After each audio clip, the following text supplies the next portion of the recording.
Standing is common sense for a daughter-in-law. I had been preparing food and welcoming guests since the morning at a family gathering. Being 9 months pregnant, I was taking a short break on the sofa in the back. When my mother-in-law, Susan, found me sitting, her expression changed drastically as she approached me and snapped those words. "Susan, I'm sorry. I'm just having some discomfort in my stomach." Unable to stand due to the pain, I apologized while remaining seated on the sofa. As I struggled to get up, Susan, seeming to give up, turned to leave but then shockingly kicked my stomach. "Susan, how could you?" I immediately curled up to protect my stomach, and fortunately, I didn't feel much pain. "It's your useless body that's the problem." This was a line I was all too familiar with after always being oppressed, but I was left speechless by the shock of being kicked in the stomach. Someone, who had been silently watching this scene, waited until Susan was seated, and then. "My name is Anne. I'm a 32-year-old housewife. I live happily with my husband Tom and our 3-year-old son. I am currently 9 months pregnant with our second child. Before the pregnancy was confirmed, it was decided that Tom would be transferred to work abroad alone. Although Tom insisted on staying in America, I didn't want him to give up his dream of working overseas, a goal since our dating days. After I encouraged him to the end, he promised to go abroad for just 3 years, and then he left. While I felt joy in supporting my husband's dream, there was one concern. The insidious harassment from Susan and Mike, my father-in-law. While Tom was around, they adored us, but in his absence, they subjected me to daily verbal abuse. Since Susan and Mike were kind in front of Tom, I always tried to bring him along. But for the next 3 years, I'll have to endure their malicious harassment alone, which is disheartening. However, I couldn't discuss it with Tom, knowing it would only add to his worries and considering Susan's feelings towards her son. Initially, I tried to please them by complying with everything, but no matter what, I only faced their resentment. All I want is to get along with Mike and Susan. Desiring a peaceful relationship with Susan and Mike, one day, I finally broke down and decided to be submissive. Then I heard shocking words from them. "You stole our precious son from us." That's what Susan declared. "Ever since you married our son, he hardly pays any attention to us." I finally understood the root of their relentless harassment. Susan and Mike were so overly fond of their son that they were jealous of me, his wife. "If that's the case, I can always come with him." Startled by Susan's unexpected confession, I tried to find a solution and offered various suggestions. "The best thing would be for you to leave our son alone." "Right. Then he might return his love to us." I was stunned by Susan's wish. The thought of them wanting a divorce because they felt their son's affection for them had diminished gave me chills. And this distorted expression of their love even scared me. "Don't you like the idea of your son building a new family?" I asked tentatively. "New family? That's ridiculous. Our family is enough. No matter how old our son gets." Realizing the extraordinary love they had for their only son, my husband, I was speechless. "I love my husband. I want to get along with you and Susan, but I have no intention of leaving him." Normally quiet, this was one point I could not concede. Seeing my resolve, Susan scoffed and retorted. "Are you so confident that no matter how we treat you, you won't leave?" From that day on, their harassment only intensified instead of diminishing. At one point, knowing I was allergic to shrimp, they sneakily added it to the fried food. I was about to eat it when my husband, who always harped on about my allergy, noticed and warned me. "Shrimp? I'm sorry. Actually, this was a gift. I forgot you can't have shrimp." Susan apologized to me repeatedly, making excuses. My husband seemed satisfied and asked her to be more careful in the future. But even as they spoke, Susan was stepping on my foot under the table. Amidst such harassment, we were leading a peaceful life when my husband's transfer overseas was confirmed. Susan and the others turned pale with shock as I celebrated. "Overseas. That's going to be hard on the child and Anne, right?" My father-in-law, Mike, really just not wanting to be separated from them, used me as an excuse. My husband said it was a decision we made together, and I knew the anger would soon be directed at me. And did you even consider my grandchild's feelings? Unsatisfied with my decision, Susan interrogated me like it was an inquisition. Fed up, my husband finally spoke out. Both of you, enough. Working abroad has always been my dream. And is just supporting me in that. He immediately defended me. We support you too. But now just isn't the right time, is it? Mike seemed a bit sorry, yet unable to agree. That's right. The grandchild is only 3 years old.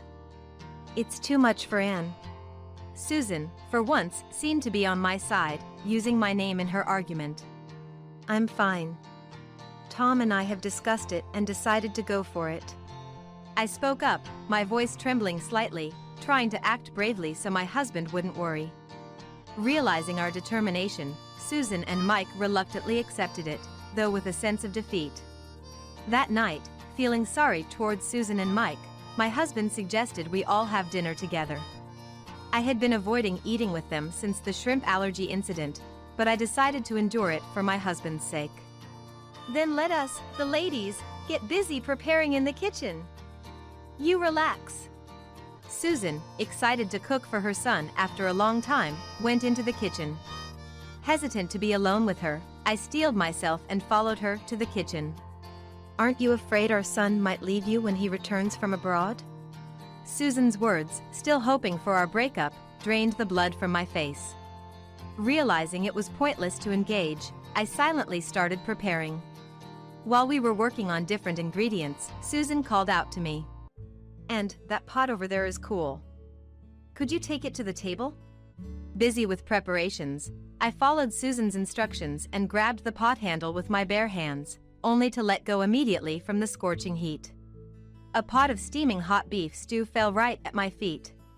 I burned my hands and feet. Hearing my scream, my husband and Susan rushed over. And did you touch it with your bare hands? I told you to be careful of burns. What should we do now? Susan pretended to panic, but did nothing. My husband, seeing this, quickly instructed to bring a towel and ice. He also told Mike to call an ambulance. Seeing my red, swollen hands and feet, I could only cry in pain and frustration, clinging to my husband. Thanks to his quick thinking, I received proper treatment at the hospital and was told it would take 2 weeks to heal. Slowly, my spirit was breaking from Susan's escalating insidious bullying. As time passed and my husband's departure overseas approached, I made sure to avoid Susan and the others completely. Despite their vengeful attempts to visit our home or call multiple times a day, I never responded. For their excuses to see their grandchild, I sent pictures with messages. To my husband, I told him the reason for not seeing Susan was because of severe pregnancy symptoms, which he understood. Half a year passed, and the annual family gathering, highly valued by my husband's family, drew near. Knowing its importance, and though my husband said I didn't have to attend, I decided to go. I informed Susan of my attendance in advance through a message. Her reply, seemingly eager to finally vent her frustrations on me, brought back the flashbacks of my burn injury accident and filled me with more fear. Then, the day arrived when everyone was to gather. I briefly greeted Susan and Mike, then spent most of my time with relatives of my age, keeping my distance. Standing is common sense for a daughter-in-law. I had been preparing meals and welcoming guests since the morning at the family gathering. Being 9 months pregnant, I took a rest on a sofa in the back. When Susan saw me sitting, she changed her expression and came over to me, throwing those words at me. Susan, I'm sorry. I'm just having some discomfort in my stomach. Unable to stand due to the pain, I apologized but couldn't get up from the sofa. Seeing that I couldn't stand, Susan, seeming to give up, turned to leave, but then shockingly, she turned back and kicked my stomach. Susan, how could you? I immediately curled up to protect my stomach, and luckily, the pain was minimal. It's your useless body that's at fault. I was used to being oppressed by her, but I was left speechless and shocked by being kicked. Someone, who had been silently watching this scene, waited until Susan was seated, and then, "Mom, what did you just do to Ann on the sofa?" Someone shouted loudly, making everyone, including me, turn towards the voice. There stood my husband, who was supposed to be overseas for work. "Tom!" Susan uttered his name in a trembling voice. Painfully, I stood up from the sofa and slowly moved towards my husband. "What did you do to Ann just now?" he asked Susan, with an expression I had never seen before. "Tom, why are you here?" Until the previous day, my husband had apologized over the phone, saying he couldn't get a long leave and wouldn't be able to attend. I couldn't ask him to accompany me, knowing he had just been transferred overseas. Ann. I came back to surprise everyone. Tom's face softened as he looked at me, his expression changing completely from before. He rushed over to me, hugged me around my shoulders, and supported me. "But when I came back, I happened to see Mom and you having that interaction from the entrance." He had been frozen for a while, not understanding the situation as he had never seen Susan like that before. I was about to ask and what happened when Mom kicked her. Hearing this, I realized he had witnessed Susan kicking my stomach. Looking up at my husband, I could see the anger in his eyes. "Tom, this is..." Relatives started gathering in the room, sensing the unusual tension, making the situation even more strained. "Tom, everyone is here, let's talk in the other room." Susan tried to calm my husband with a quiet voice, attempting to defuse the situation. "And you don't need to say anything. I want to hear it directly from Mom." Saying this, my husband turned his face towards Susan again. "No, let's hear it here, in front of everyone." The relatives, stunned by my husband's raised voice, watched the unfolding situation in silence. The commotion got Mike and Mike's brother's attention, who had organized the family gathering. "What's all this commotion about?" Seeing the unusual situation, Mike hurried to Susan's side. Upon realizing his beloved son was there in front of him, Mike looked even more shocked. "Dad, it's been a while. I didn't want our reunion to be like this, but I just saw something unbelievable." With Mike's presence, my husband regained some composure and continued in a calm voice. "What happened?" Mike looked slightly uneasy. He already knew Susan had done something to me. Having always turned a blind eye to Susan's bullying, he was part of it too. "It was just, and I were talking." Susan stubbornly refused to admit she had kicked me, trying to get out of this situation. However, my husband quietly glared at her, wanting her to confess. Sensing the conversation wasn't progressing, I finally spoke up. "You kicked me in the stomach, didn't you?" I finally revealed in front of everyone that Susan had kicked my stomach. Hearing this, the relatives began murmuring. "And what an accusation! I would never do such a thing!" Susan shouted, flustered. "Never, what, Mom? I saw it with my own eyes." My husband expressed his frustration and anger at Susan's denial and her true nature. As he seemed about to confront Susan, I urged him desperately to stay calm. "Tom, are you sure it wasn't a misunderstanding? Susan doing such a thing." Mike continued to defend Susan until the end. Hearing this, my husband's suspicion only deepened. "Dad, even now, you're siding with Mom?" My husband was speechless at Mike's attitude, seemingly more afraid of Susan facing critical judgment than the fact she had kicked me. "Tom." I could only hold his hand tightly. The ease with which his parents dismissed their daughter-in-law raised my husband's suspicions, bringing up a question in his mind. "Ann, this isn't the first time, is it?" My husband's intuition seemed to pick up on something from Susan's behavior. Trying not to worry him, I felt both frustrated and relieved that my strongest ally had finally appeared, bringing tears to my eyes. Realizing this wasn't the first incident, my husband asked, "Mom, what terrible things have you done to Ann?" His anger not subsiding but intensifying. The relatives intervened to stop Tom as he approached Susan and Mike. "Tell everyone here what pain you've caused, Ann." As Susan heard this, her face turned pale. and she collapsed to the ground.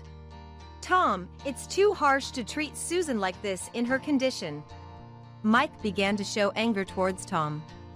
"Harsh? Then what about that burn?" Susan and I were shocked, as if our thoughts had paused for a moment.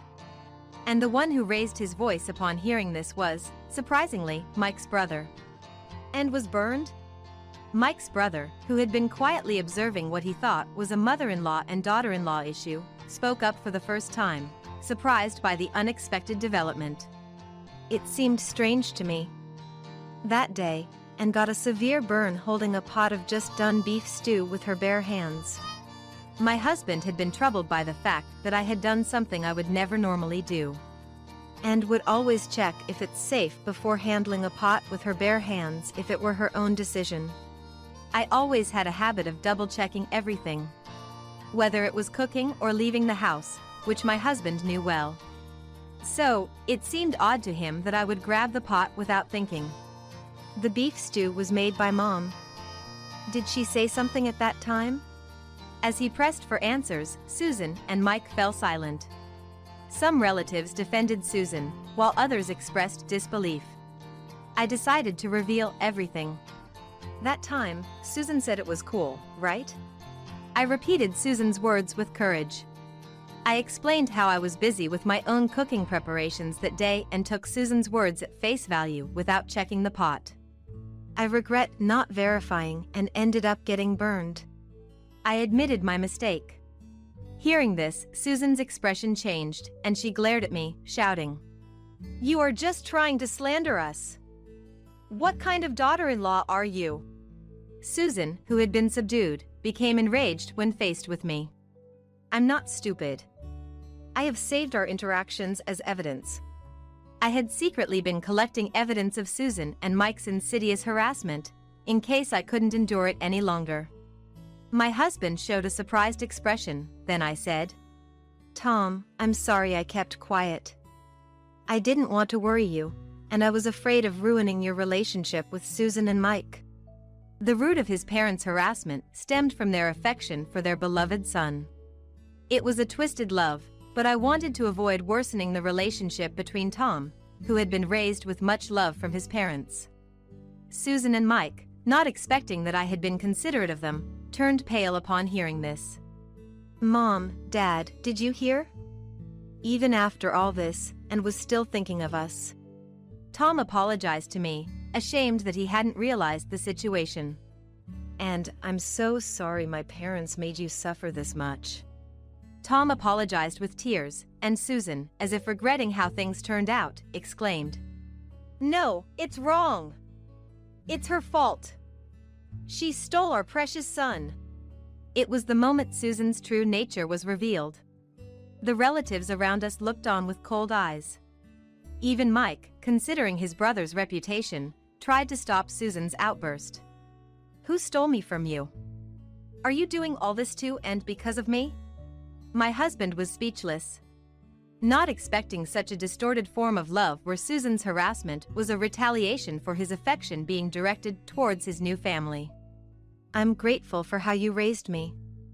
But the most important thing to me now is and our family." He expressed his feelings to Susan and Mike. He then shared how much respect and consideration we had always shown towards Susan and her family. "Mom, Dad, I wanted you to see the irreplaceable love of your grandchildren and Anne's admiration for you." Moved by their son's desperate plea, Susan and Mike seemed to finally realize the gravity of the situation, and Mike collapsed on the spot. "Mom and Dad, you've destroyed your own daughter-in-law's love and my trust with your own hands." Hearing this, Susan, realizing for the first time that she had disappointed her precious son, broke down in tears. Seeing Susan crying and distraught, a part of me felt sorry for her outburst. But more so, I felt a sense of relief in her taking responsibility for this mess.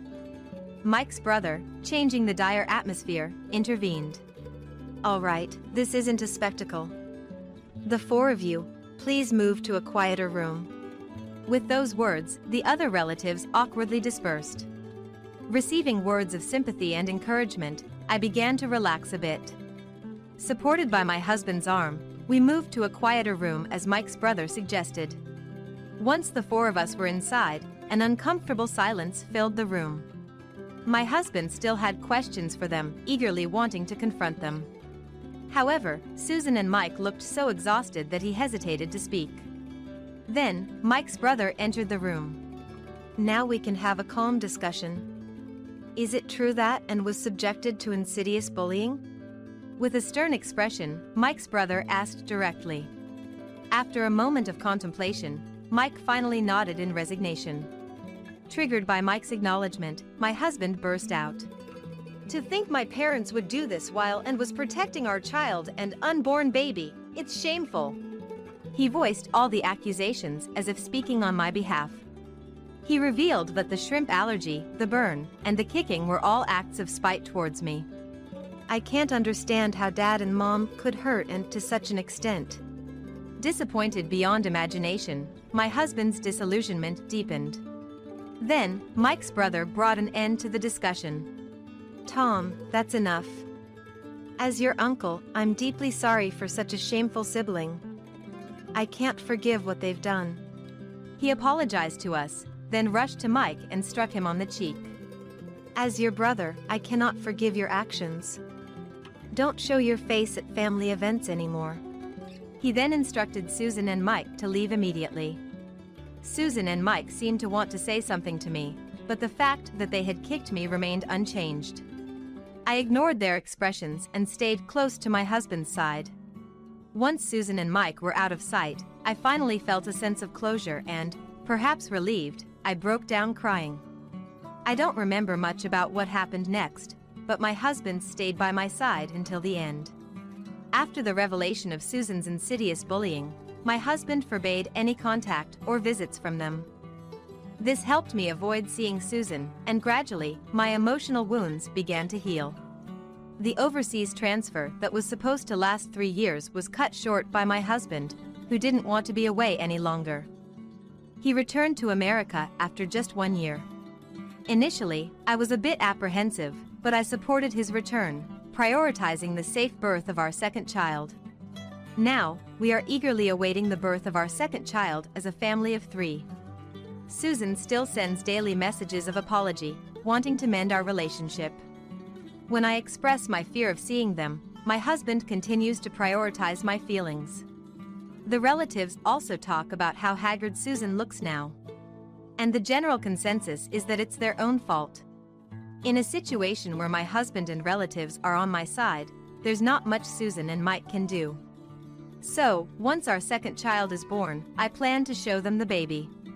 However, I have no intention of repairing the relationship with Susan and Mike. I'm resolved to spend an ordinary life with our family of 4, combining our strengths. Finally back, huh? I'd bet you just got tired of being here and ran back to your parents' place, crying for mommy and daddy to save you. Hey, forget about the loser and let's continue where we left off. Despicable. I wanted to believe it was all a misunderstanding. Despite everything, a part of me might have still held on to some faith in them. Yet, the scene before my eyes left no room for such hopes. Rage began to bubble up inside me. What are you even doing here? Get lost, will you? Seriously. Stop bothering us, okay? All this time, because of these people. You know what, it's earlier than I planned, but I can't take this anymore. It's time to show them hell. I'm divorcing you. At the mention of my divorce, Brent and Julia burst into laughter. Then they hurled this at me. Get out already. And make sure you clean the whole house before you leave. Got it? Clean the whole house, huh? Fine by me. I'll clean it so thoroughly, just as you wish. My name is Sissy, and I've been a housewife for 3 years now. I met Brent, who would later become my husband, at a drinking party hosted by an acquaintance 6 years ago. After dating for 3 years, we got married. Before meeting Brent, I thought marriage was nothing but a distant dream for me. It was all work, no play for me. I was living a life like a grumpy old man straight out of a comic book, stubbornly single. And so why did someone like me get married? Life is full of surprises. Brent might have been a bit meticulous, but his ability to treat everyone equally without prejudice was what I found so attractive about him. What stood out to me was definitely that first drinking party where we met. He listened to everyone's stories with a smile, without showing a hint of displeasure, and was always kind to the staff. How could I not fall for him after seeing that? "You are very kind," that was how it all started. Before I knew it, my relationship with Brent deepened. When I introduced Brent to my parents, they liked him so much that they often said, "Such a good man is hard to find, you better marry him before it's too late." And so, we finally got married. We became a happily married couple. Brent was different from me, bright, kind, and a great cook. I thought there couldn't be a more perfect husband. I had been feeling this way, until recently. In our 3rd year of marriage, Brent's true nature was finally exposed. If he came home from work and dinner wasn't ready, he would erupt in fury and unleash a torrent of abuse. If the shower wasn't ready, he would be just as angry. And then came the inevitable barrage of insults. As if dealing with this wasn't exhausting enough, Brent's obsessive nature meant that unless the house was constantly spotless, he would become irritable and lash out with more verbal abuse. This became a tremendous source of stress. Therefore, daily house cleaning became an essential chore. Naturally, this alone could consume an entire day, and in addition, I had to manage grocery shopping and laundry by myself. Just a slight lapse in these tasks would dramatically worsen Brent's mood, transforming his behavior towards me completely. The thought of enduring this day in and day out left me with nothing but a deep sigh. Then, one day, Brent came home from work and immediately yelled, "Hey," from the entrance. Rushing to see what was the matter, I found Brent standing there, shoes still on, wearing an expression of anger. "What's wrong?" Then Brent, with a face like a demon, slowly turned towards me, glaring sharply. "How many times do I have to tell you? Don't leave even a speck of dust, and always keep the shoes lined up. Can't you do even that? How many years have you been a housewife? It's about time you get it together." Brent's usual verbal abuse felt inevitable. Maybe before, I could have tolerated it as just another day. But today, for some reason, I couldn't hold back. I knew arguing back would only make things worse. But even so, I wanted to say them. "I'm sorry. I understand you're under a lot of stress at work. But do you realize how hard it is for me too? I'm the one who cleans every corner of the house every day, does the laundry, takes out the trash, does the shopping, and cooks all by herself. And you can't tolerate even the smallest mistake. I'm not your housekeeper or your mother. If you're going to complain that much, at least help out a little." All the accumulated frustrations, I let it all out. I wanted him to understand, even just a little, how hard it was for me. I wanted him to help, even just a bit. That was all, just that. But the response I got from Brent was utterly disheartening. "What did you marry me for? Were you just in a hurry because you were almost 30 and didn't want to be left on the shelf?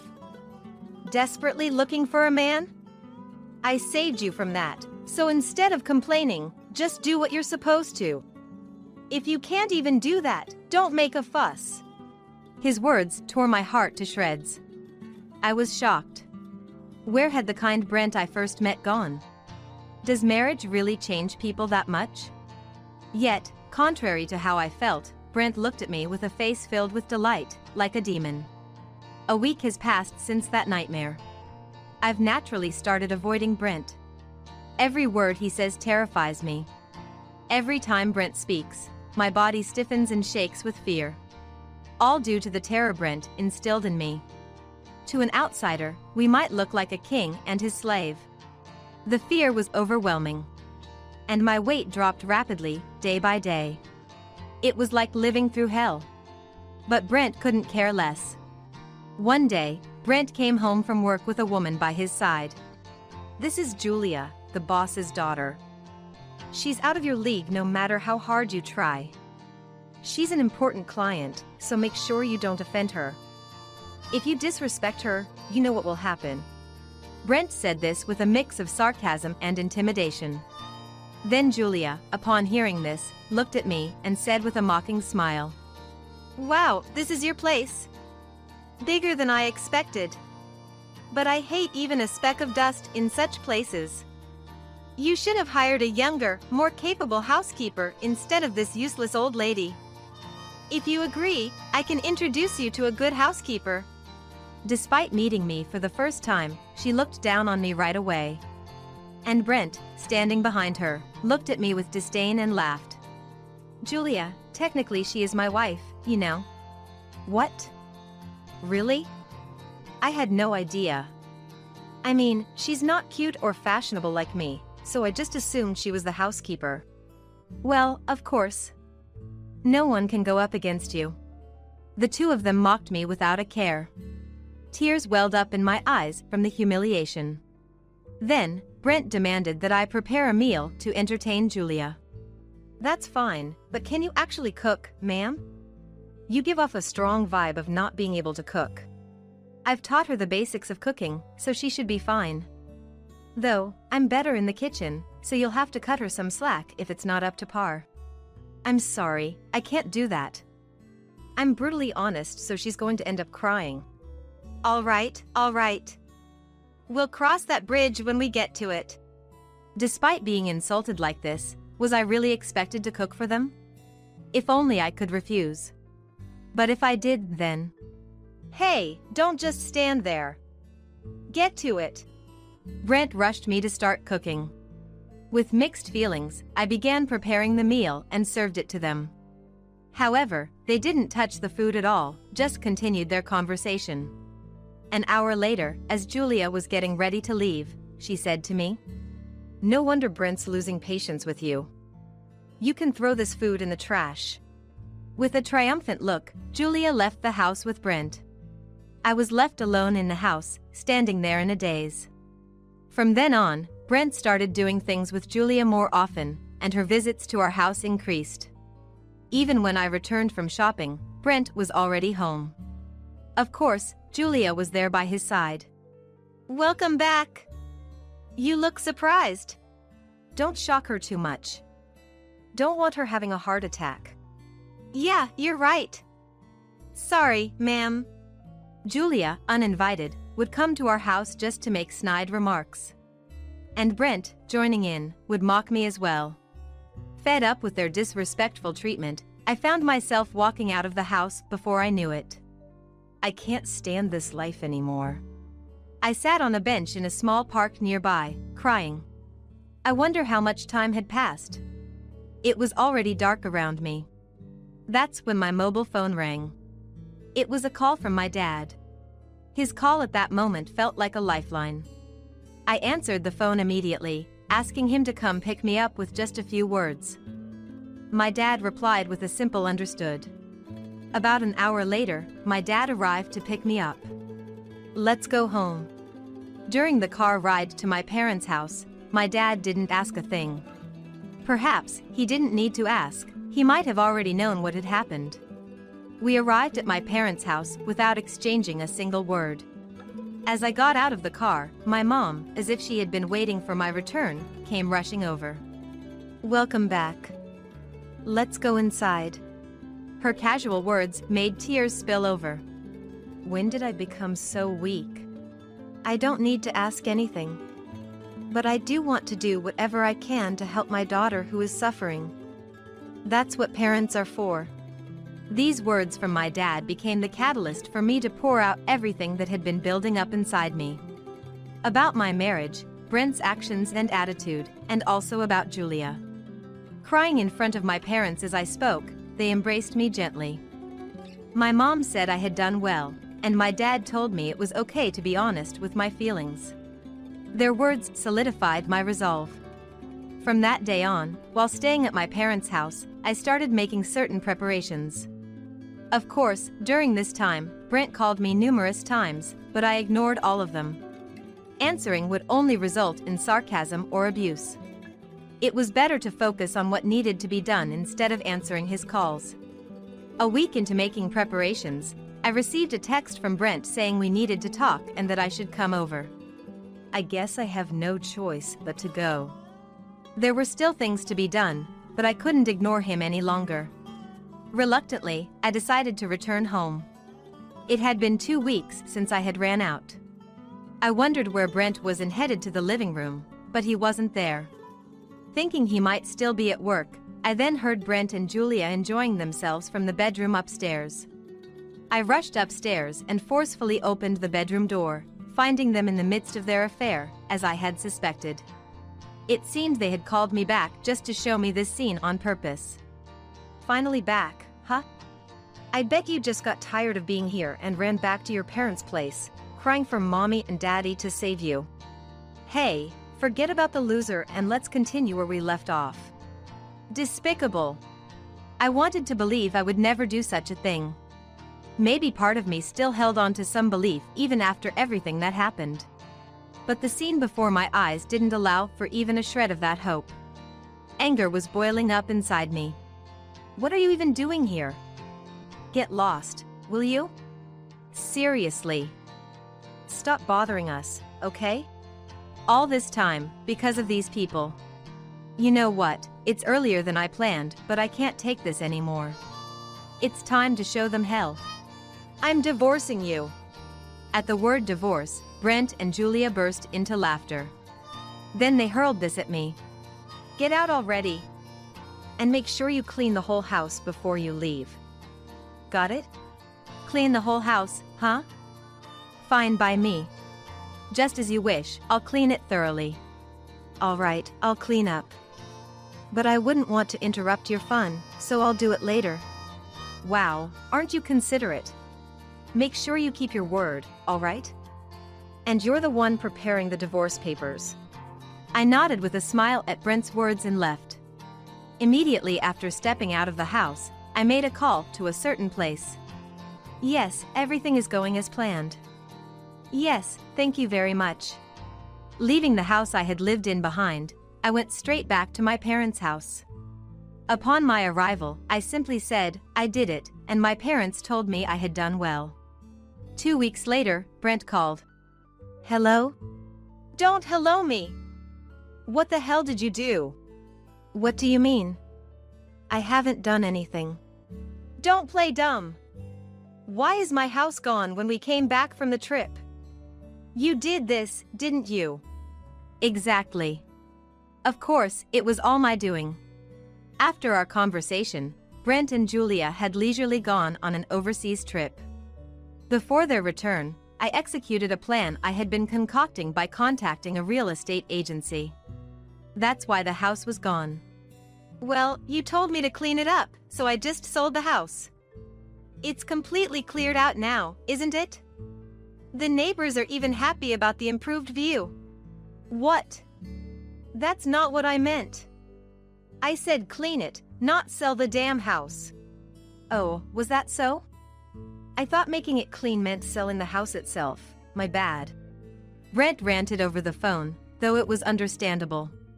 To return from a trip with your mistress and find your house suddenly gone, turned into an empty lot. You keep saying stuff, but isn't it obvious? We're getting divorced, so I had to take care of things, right? Plus, I built that house, and it's in my name, right?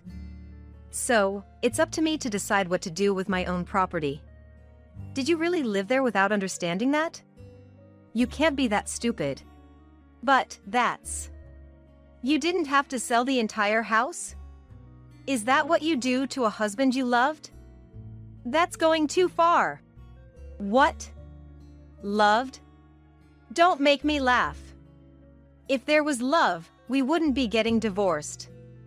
Of course, there was love at first. But you ruined it all. The abuse, the sarcasm, the exploitation, and to top it off, infidelity. How much more did you think you could disrespect me? And you talk about love? Silenced by my outburst, Brent had nothing more to say. But that wasn't enough to calm my anger. Considering everything he had done, it wasn't enough. You've suddenly gone quiet. If you're at a disadvantage, you just shut up? Isn't that cowardly? Plus, if you're going to be with the boss's daughter, you didn't need the house anyway, right? When did I ever say I was going to be with Julia? Marrying a woman like her would bankrupt my life, oh crap. He finally slipped his mouth. I had known all along, Julia was nothing more than a fling for Brent. And there lay Brent's reluctance to lose the house. He wanted to keep his place, enjoy his time with his cute mistress, and have a convenient wife who obeyed everything he said. A perfect life for Brent. Precisely because he didn't want to lose it all, Brent was in a panic over the house being gone. Well, life doesn't work out that easily. You get into trouble when you give in to desires and get involved with another woman. But that's... Sure, the cute boss's daughter might be irresistible to some men. But you should really have a good judge of character. Otherwise, you'll end up in trouble. Think of this as a lesson from your own immaturity and reflect on it. What's that supposed to mean? Who knows? You're an adult, figure it out. Well, if you come to my parents' house, I might tell you. If you have the guts, that is.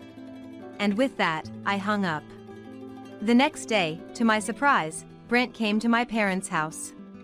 I never thought you'd actually show up. I came.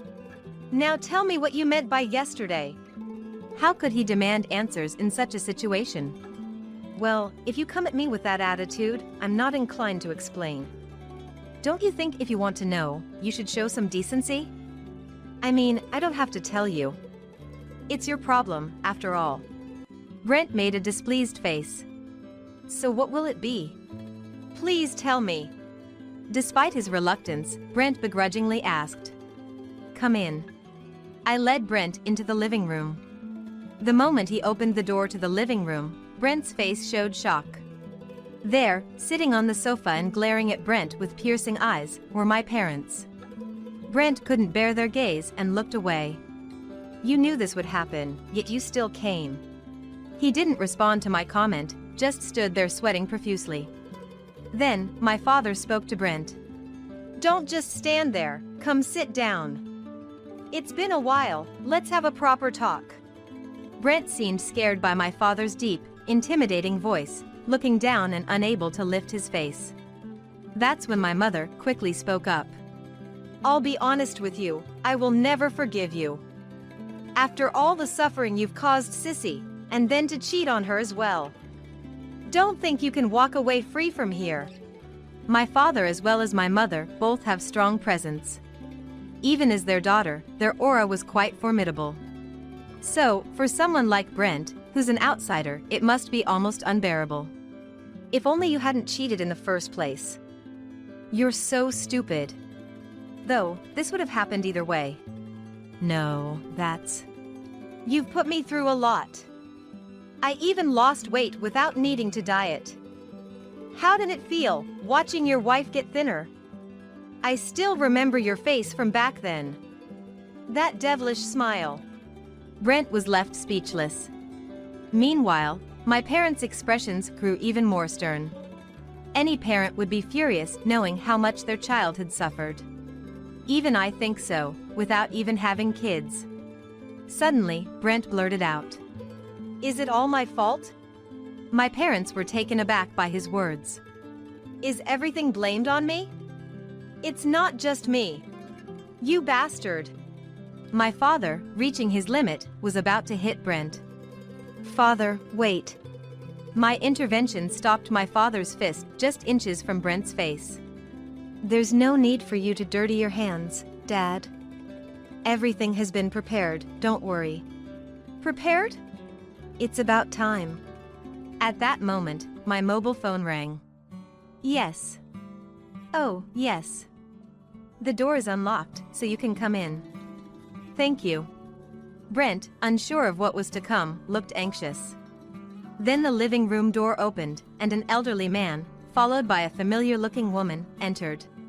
Seeing them, Brent turned pale and began to tremble. Sissy, who are these people? This man is Rocky, the president of the company where Brent works, and the woman hiding behind him is his daughter, Julia, Brent's affair partner. At the word affair partner, my parents' faces turned even more furious. Rocky then greeted my parents and bowed deeply in apology. Nice to meet you. My name is Rocky. I apologize for any trouble my foolish daughter has caused you. Then pulled Julia forward, insisting she apologize as well. Julia! Apologize now. What you've done is despicable. Apologize sincerely. I'm sorry. Her apology was far from sincere. She probably believes she had done nothing wrong. Truly, she was an unbelievable woman. Rocky, angered by Julia's attitude, grabbed her by the collar, about to slap her across the face. Why am I the bad one here? It all started because Brent hit on me. Rocky sighed, lowered his raised arm, and glared sharply at Brent. My daughter is one thing, but you, I had high hopes for. It's truly disappointing to see things turn out this way. Now, we need to discuss your future, both as your boss and as a father. Be prepared. Brent collapsed weakly to the ground. Then, seizing the moment, I made a further attack. I know it's tough right now, but you need to sign this immediately. We can't proceed with the divorce without submitting this divorce application. As for the compensation, my lawyer will contact you later. It's over now. I glanced sideways to see Rocky deeply apologizing to me. Seeing this, Julia, with a look of fury, confronted Rocky. Dad! Why are you apologizing to this woman? Stop it, it's embarrassing. Yet Rocky remained still, continuing to apologize to me without flinching. Dad! Silence. Sissy, I truly apologize. I had no idea my daughter could do something like this. Without you giving me this, I would have never known. Saying this, Rocky took a brown envelope from his inner pocket. He then laid about 10 photos from inside it on the table. These photos showed Julia engaging in affairs with various men within the company. What? Did you think I wouldn't do anything? I'm not that kind-hearted. This is her true nature, do you understand? What? From today onwards, I'm severing our parent-child relationship. We have witnesses here. In front of us, Rocky declared the severance, and Julia cried bitterly till the end. I heard rumors later that Julia was disowned and kicked out of the house immediately. Having lived a comfortable life as the president's daughter, she didn't know how to work and ended up wandering the streets, spending nights in desolate parks. As for Brent, right after this incident, he was demoted from a manager to a regular employee but quit the next day due to the judgment of those around him. A few days later, he was contacted by a lawyer I hired, demanding a substantial compensation payment, and now he works tirelessly day and night to pay it off. Meanwhile, I decided to continue living with my parents. Life with them is comfortable every day. My mother does all the cleaning, laundry, and cooking. It's such a luxurious lifestyle. It makes me wonder if it's even okay to have it this good. I won't live like that ever again. And soon, I plan to look for a new job. Once I get my salary, let's go to a hot spring, just the three of us. I hope to live a happy life with my parents, this time for sure. You're the famous photographer. Are you shooting today? The woman in front of me is staring at me excitedly. We met on the beach during clamming season, and she seems to know that I'm a photographer. Despite her family of 3 playing in the sand, she listens intently to what I have to say. It's a poignant reminder of my early days as a rookie, when people didn't believe I was a photographer and I barely got any assignments. When I tell her that I'm here for a photo shoot, she eagerly volunteers to be the subject. But could you please not show my child's face? She says this, pointing to a cute little girl. The girl, about 2 or 3 years old, looks at us with her big, adorable eyes wide open. Of course. And what about Dad? When I ask, the father looks pale, glancing around uncertainly and giving vague replies. I guess that's understandable. After all, the dad building a sandcastle with the girl is my husband.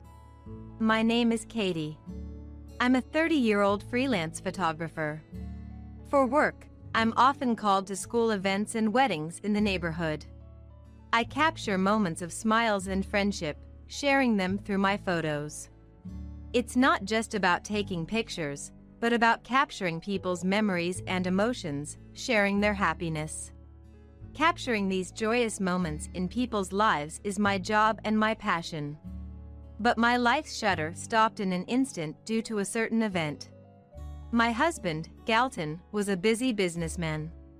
He was involved in the development of leisure facilities and tourist destinations, traveling all over the country. We couldn't spend much time together because of our busy schedules, but the time we did have was special. Even if it was just a little while, the time and smiles with him were what kept me going. I had no intention of quitting my photography. We'll build our careers while supporting each other. We promised and got married. That's when I started looking for ways to work from home instead of being out and about for shoots. First, I posted landscape and permitted portraits on social media as part of my portfolio. By showcasing my work in virtual galleries like online photo exhibitions, not only publishers and peers in photography noticed me, but also a wider general audience. This led to a rapid increase in followers. Thanks to social media, I was able to do live streams, talking about my photography and even making some money from it.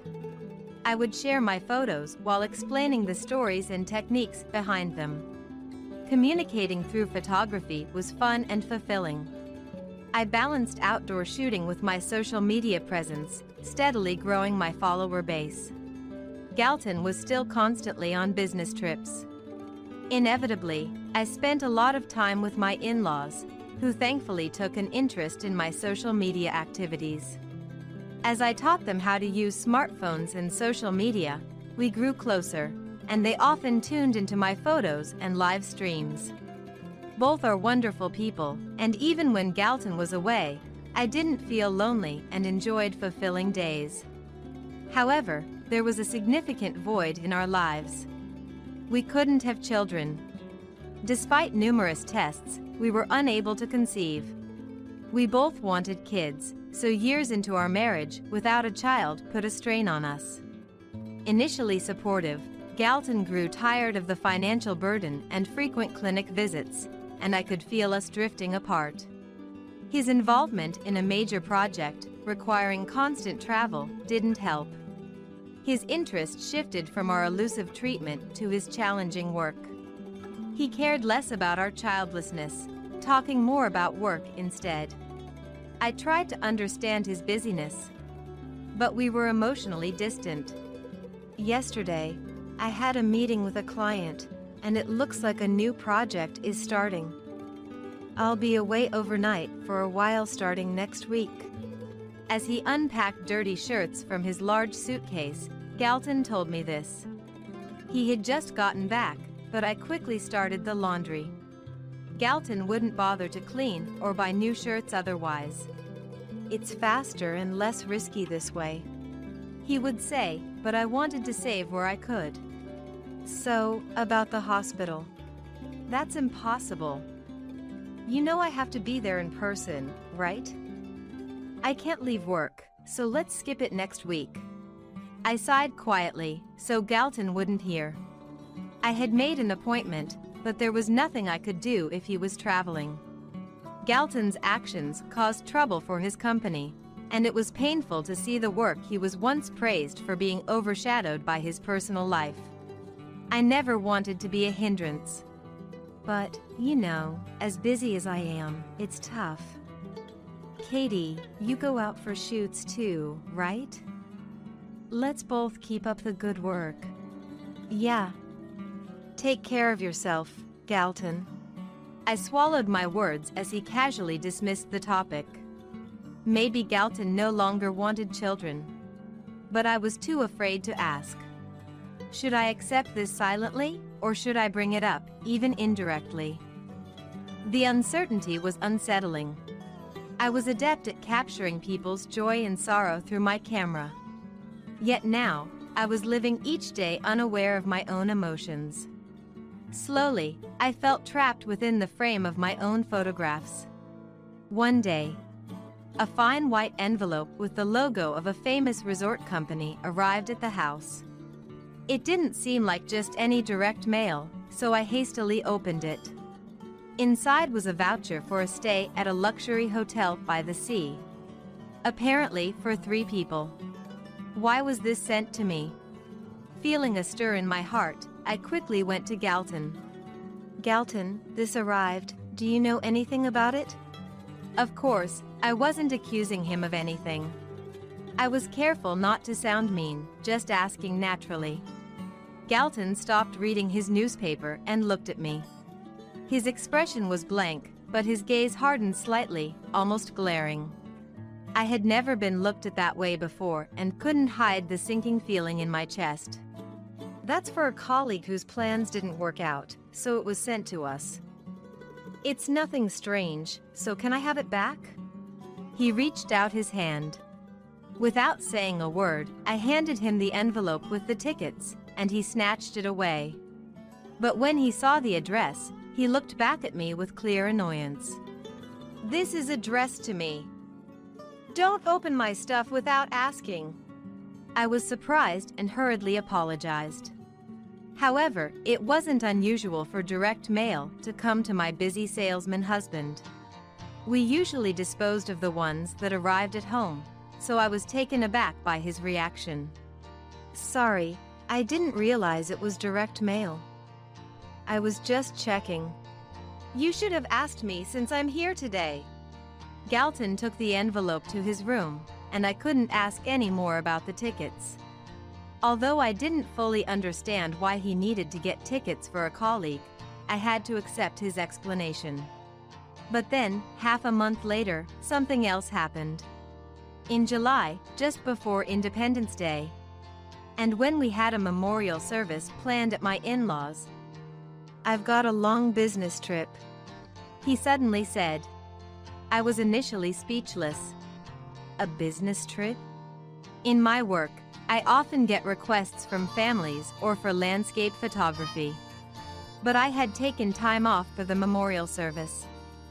Freelancers and even regular companies usually have Independence Day off. And so did Galton's company, at least in the past. Galton shrugged slightly and forced a smile. "It just came up suddenly. I have to work without a break. So, can you attend the memorial service for me?" I knew he took pride in his work and had been serious about his career even before our marriage. But increasingly, I found myself doubting the reasons for his work and trips. In the end, he left for work, pulling his favorite suitcase. The news reached my in-laws just in time, and while they were angry at his attitude, they made sure I didn't feel uncomfortable. "We're sorry you cleared your schedule for this. When I see Galton next, I'll give him a stern talking to," said my MIL, Helen. All I could do was give a vague smile. I was supposed to stay a few days after the service. Galton was their only child, and they didn't want me to leave too soon, so I ended up staying as originally planned.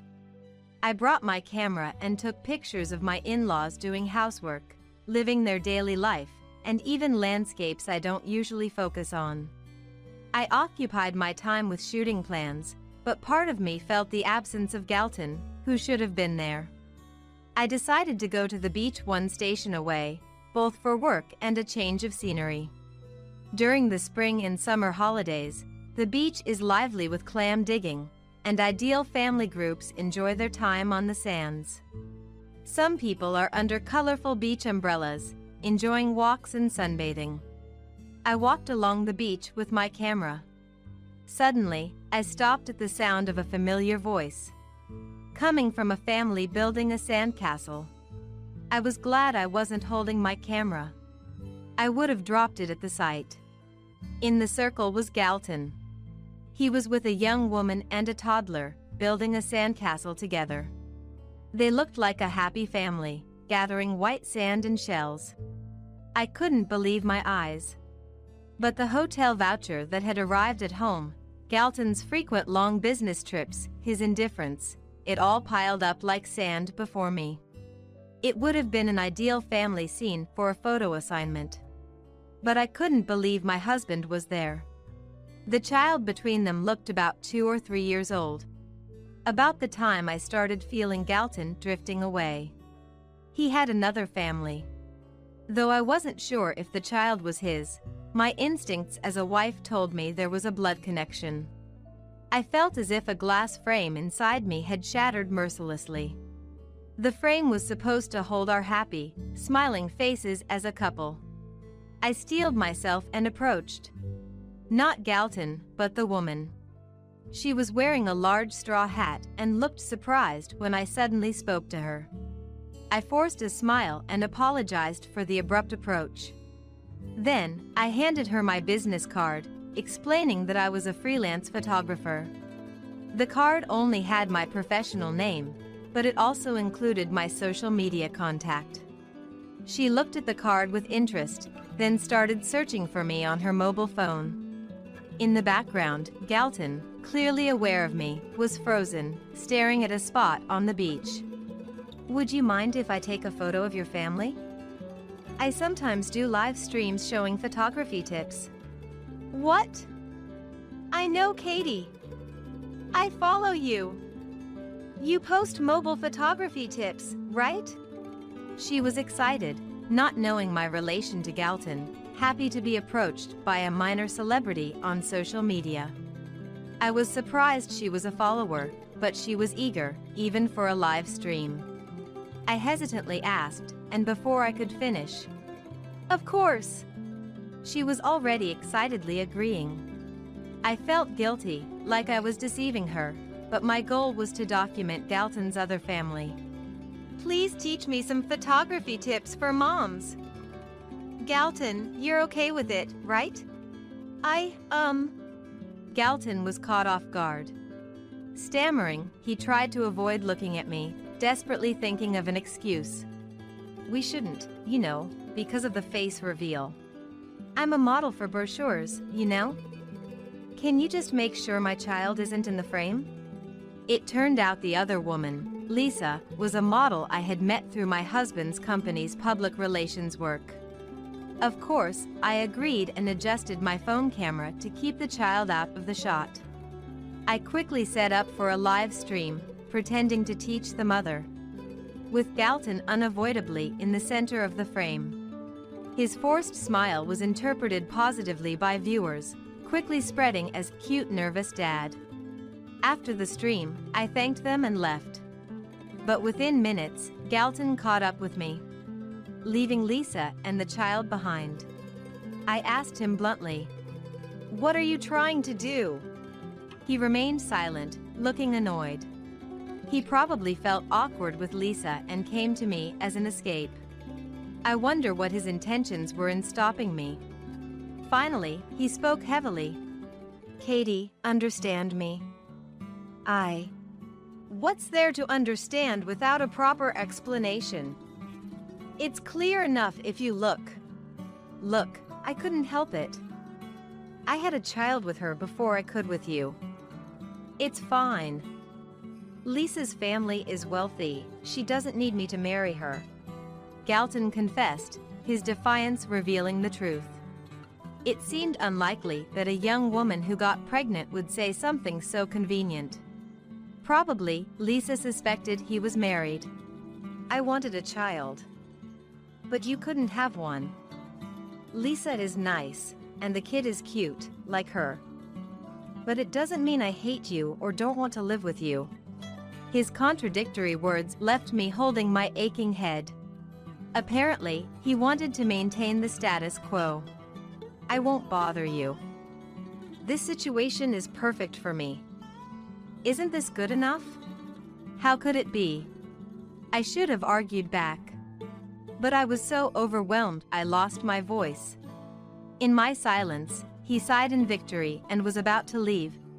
But someone unexpected arrived. It was my in-laws. "Galton, who are that woman and child?" My Fael, Nathan, red-faced, confronted him. Galton flinched at their sudden appearance. "Why? We saw the live stream notification. Who's the woman and child if you were on a business trip? Skipping a visit home for some unknown woman and a child. Without waiting for Nathan, Helen stepped in to defend me, showering Galton with fierce words. I was shocked. They had seen the live stream and realized something was wrong. They were stunned to see Galton as a husband with an unfamiliar woman and had rushed over. Confronted by his parents, Galton had to confess everything about Lisa and the child. Ungrateful child! He received a strong slap from Helen. Nathan glared at Galton with a look so fierce, I thought he might have punched him if Helen hadn't acted first. My in-laws left Galton behind and came to take me away. Following their apologies and strong encouragement, I decided to divorce. After uncovering evidence of Galton's affair with Lisa, his mistress, the matter was initially settled with a compensation agreement. However, as the divorce proceedings and investigations progressed, various facts came to light. Firstly, it was revealed that Lisa indeed knew Galton was married. Considering she agreed to continue the relationship despite being pregnant, it seemed she had prepared herself for being involved with a married man. Her motivation wasn't just financial, she likely wanted to keep Galton as long as possible. However, she genuinely didn't know that I was his wife and, upon realizing she was following me, blocked all my social media accounts. She angrily started posting on various forums, but this only resulted in more sympathy for me, as she publicly exposed herself as the mistress. It caused trouble in her own family, leading to her being nearly kicked out of her home. Desperately, she even tried to move into my former in-laws' house after I left. But they firmly refused her entry. Next, Galton's secrets began to unravel. During the compensation claim investigations, numerous women and men associated with him came to light. It turned out he had multiple affairs during his business trips, involving repeated liaisons with several women, some of whom were engaged or married. I decided to send out the data from that live stream. A little investigation would reveal that I, his lawful wife, was broadcasting, and the people in the frame were his mistress and their child. As a result, women deceived into thinking he was single, and husbands who felt their wives were stolen, were inflamed with anger and confronted Galton. He found himself facing lawsuits from every direction, with no choice but to accept them all. As more revelations about Galton emerged, Lisa, to everyone's surprise, fled with their child. Clearly out of love, she chose to escape her relationship with him. Lisa's social media uproar eventually settled down, and as her accounts disappeared, I decided to let her go. But considering her nature of boasting about affairs on social media, it was unlikely she would just vanish. True to form, Lisa started using an entirely different account. However, her posts playing the tragic heroine were quickly identified, attracting a wave of criticism. She would delete her account when things got tough, only to reappear under a new one, like a phoenix rising from the ashes. Abandoned even by Lisa, Galton's last resort was to turn to his in-laws, but they were enraged upon learning of his multiple affairs. Without any apologies and simply pleading for help, his parents decided to sever ties with their son. Following the scandal, Galton was burdened with substantial compensation payments. As the legal proceedings progressed, inquiries from his mistresses and their husbands flooded his company, complicating the situation even further. Moreover, this wasn't the worst outcome. The unprecedented scandal of his affair and child being exposed on social media was disastrous. The fact that the reveal happened during a business trip made the information spread rapidly, and the company's facilities and reviews were flooded with shocked and angry comments. The fallout from the scandal spread internally and externally, diminishing the company's trust. The executives, feeling a crisis, hastily strategized communication plans, consulting with experts due to their lack of experience in handling such situations. Meanwhile, they strictly instructed employees to provide accurate information to quell the chaos. Inquiries and condemnations from inside and outside the company poured in, and Galton's reputation plummeted.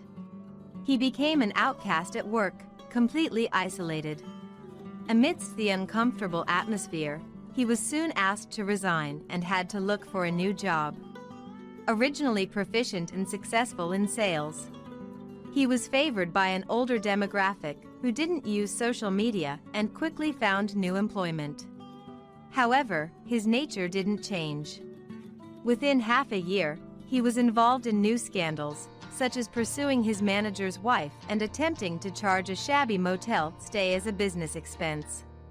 He was fired, joined new companies, and was repeatedly dismissed for causing turmoil in personal relationships. Now, he seems to be perpetually bouncing from job to job within the industry. Meanwhile, I've maintained a relationship with my former in-laws after the divorce. They've been considerate, allowing me to live peacefully. Their support was crucial for me to move on and start anew after ending my relationship with Galton. Following the divorce, I struggled with photographing children, finding it painful. My in-laws, despite being betrayed by their son, strived to present a united front, supporting me. They helped me believe that my relationship with Galton wasn't everything and that I could trust again. One day, I captured a photo of them talking peacefully. I plan to feature this photo in my upcoming online exhibition as the main piece. Although they were quite shy about it, I believe they'll be happy with it in the end. Please, take care of them both for me. Hearing this from him, I couldn't help but feel utterly dismayed. I couldn't believe he was asking me to take care of his mistress too. It's just ridiculous. What? Why don't you ask your parents? What are you talking about? Asking elderly parents to take care of someone? You're a devil. Well, I think Callista would be happy to do it, wouldn't she? And what position are you in to say such a thing? Dave, who should be in a position to ask for help, never loses his arrogant attitude. Seeing him like that, I couldn't help but wonder, what did I see in this guy? Excuse me, coming through. Just then, a new bed was being brought in next to us. I glanced over, and as soon as I realized who it was, I screamed, "Huh? Kiera?" Because the woman there was someone I knew all too well. "I can't believe you're Dave's mistress." As I glared at her while saying this, she looked away. Now what should I do? "We're family. Help us out, will you?" Watching the two of them trying to cling to me, I pondered.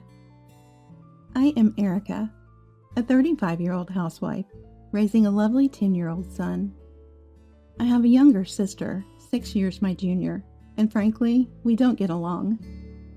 My sister Kiera is irresponsible, and she ran off with a man as soon as she graduated from high school. "I'm sorry, Erica. I shouldn't be causing you stress right now." My parents lamented over Kiera, apologizing to me repeatedly for causing me trouble. I was pregnant at the time, and they didn't want to tell me. However, when Kiera ran away, she took all the money from home, so they had no choice but to contact me. Indeed, at that time, I was mentally disturbed thinking about my sister. "Are you okay, Erica? You need to prioritize the child in your belly right now." It was Dave, my husband, who supported me then. He suggested I go back to my parents' house for the birth, saying he was worried about me. Following his advice, I was able to support my parents with my savings and safely give birth to our son, Louis. By the way, I have already been repaid the money by my parents. Thank you, Dave. Because of your suggestion, I was able to feel relieved. "Don't worry about it. I asked you to quit your job for me, so it's the least I can do." I used to work at the same company as him. Back then, Dave was my trainer at work. I admired Dave, who taught me everything carefully, and after he confessed, we started dating. And when I got pregnant with Lewis, we had a shotgun marriage. At that time, I want my wife to stay at home. If you don't mind, could you quit your job? So I decided to become a housewife. Although I had some regrets about leaving my job, it worked out well, as I could support my parents. And the arrival of Lewis brightened our previously gloomy home. Mom, is there anything I can help with? Well, you could clean the bath. Sure, leave it to me. Lewis, who has grown up quite a bit, is still very sweet and obedient. He plays energetically every day and does his homework if I ask him to. His current craze seems to be helping around the house, frequently asking me if there's anything he can do. I'm always healed by his eagerness to help and his joyful attitude. I'm done. Thank you. Here's your payment for helping. Yay! Well, maybe the allowance I give him for helping is what he's after. But living with my beloved family like this, I was truly happy. One day, while I was doing housework, I got a call from my mother-in-law, Callista. We haven't seen each other in a while. Come over this weekend and bring Lewis. I'll prepare a feast. I'm sorry, but we already have plans for this weekend. Is that so? Can't you change your plans? Does it have to be this weekend? I replied to Callista saying, I'll discuss it with Dave, and somehow evaded giving a direct answer. It hasn't even been a month since our last visit. I know she's not a bad person, but it's not like my in-laws are bad people, and they don't harass me. However, Callista adores her only son, Dave, and her only grandchild, Lewis. That's why she's so eager to have them at her house. It's not that I mind going to my in-laws' house, and generally, as a daughter-in-law, I'm not burdened with chores. They treat me like a guest, not even letting me into the kitchen to help. However, being at the in-laws is always a bit stressful. Lewis is just like me, really smart. Good thing he didn't take after Erica. She was slow at work, might have struggled with her studies. And when we go there, Dave starts drinking from the afternoon. Then he talks about me in a mocking way to his father-in-law Walton. Erica should be a bit more flexible. When Dave says this, Walton, without hearing my side, typically responds that way. It's always been unpleasant for me. There's another thing I dislike. Grandma says we should come over this weekend. What do you want to do, Lewis? If it's Dad's side, I don't want to go. Lewis dislikes going to his paternal grandparents. At 10, he finds it boring. True, the area around the in-laws is just a quiet residential neighborhood, with no parks or nature to play in. They have a garden, but it's under Walton's meticulous care, so it's hardly a place to run around. Lewis brings homework or games, but we don't need to do homework. Lewis is smart enough. Games are boring. I don't understand them. Let's talk with Grandma and Grandpa instead. His doting grandparents take the games away. And even when I object, they just say, yes, yes, and don't stop. And Dave holds me back with the, it's okay once in a while. It's natural for Lewis to find it dull. I'd rather go with Dad and Mom than to Dad's mom's house. Sometimes Lewis asks Dave this. Visiting my parents is an outing. He dismissively replies, even when I argue that Lewis's opinion should be heard. Indulging every whim isn't good for his education. That's what I get in return. Dave says this, but he's never really been involved in parenting. When Lewis was a baby, he'd visit occasionally while I stayed at my parents' house. Diaper changing, bathing, it was all left to me or my parents. He hardly ever held Lewis. When I said I wanted to return home, he said, it's still tough for both of us. Better to stay at your parents' house. Back then, I thought he was being considerate, but now it seems he just didn't want to be involved in childcare. Maybe he finds taking Lewis to his parents easier than dealing with him himself. Dad doesn't care about me. That's what Lewis says about his father. I scold him for it, but inside, I'm troubled. Incidentally, this week I plan to take Louis to my parents' house. So when Dave came home, I tried to talk him out of visiting his parents. My parents' house should take precedence. But we went there almost every week last month, and it's only been half a month since. We haven't been to my parents' house in nearly a year, despite staying there when Louis was a baby. My in-laws call us every week because of the stay at their house during my postpartum period. They couldn't see the baby at will then, so now they want him here, is their reasoning. To set the record straight, it's not like they never saw him as a baby. They stayed at my parents' house for almost a week. Back then, my in-laws acted like mere guests. And since coming back here, we've only visited them 2 or 3 times a year. Your parents' house is boring to me. Enough already. We decided on this visit to my parents half a year ago. If you prefer your parents' house so much, why don't you go alone? Then I'll do that. Dave agrees readily. I can't help but wonder if he really cares about our family. I shake off such thoughts quickly, but they only lead to more worries. That's why I decided to start working from home, just in case. I don't earn much, but it keeps me from dwelling on unnecessary thoughts, and having some savings gives me a little peace of mind. If I want Dave to be closer, I have to be closer too. That's how I started to see things more objectively, but my efforts turned out to be in vain. Dad, Mom, long time no see.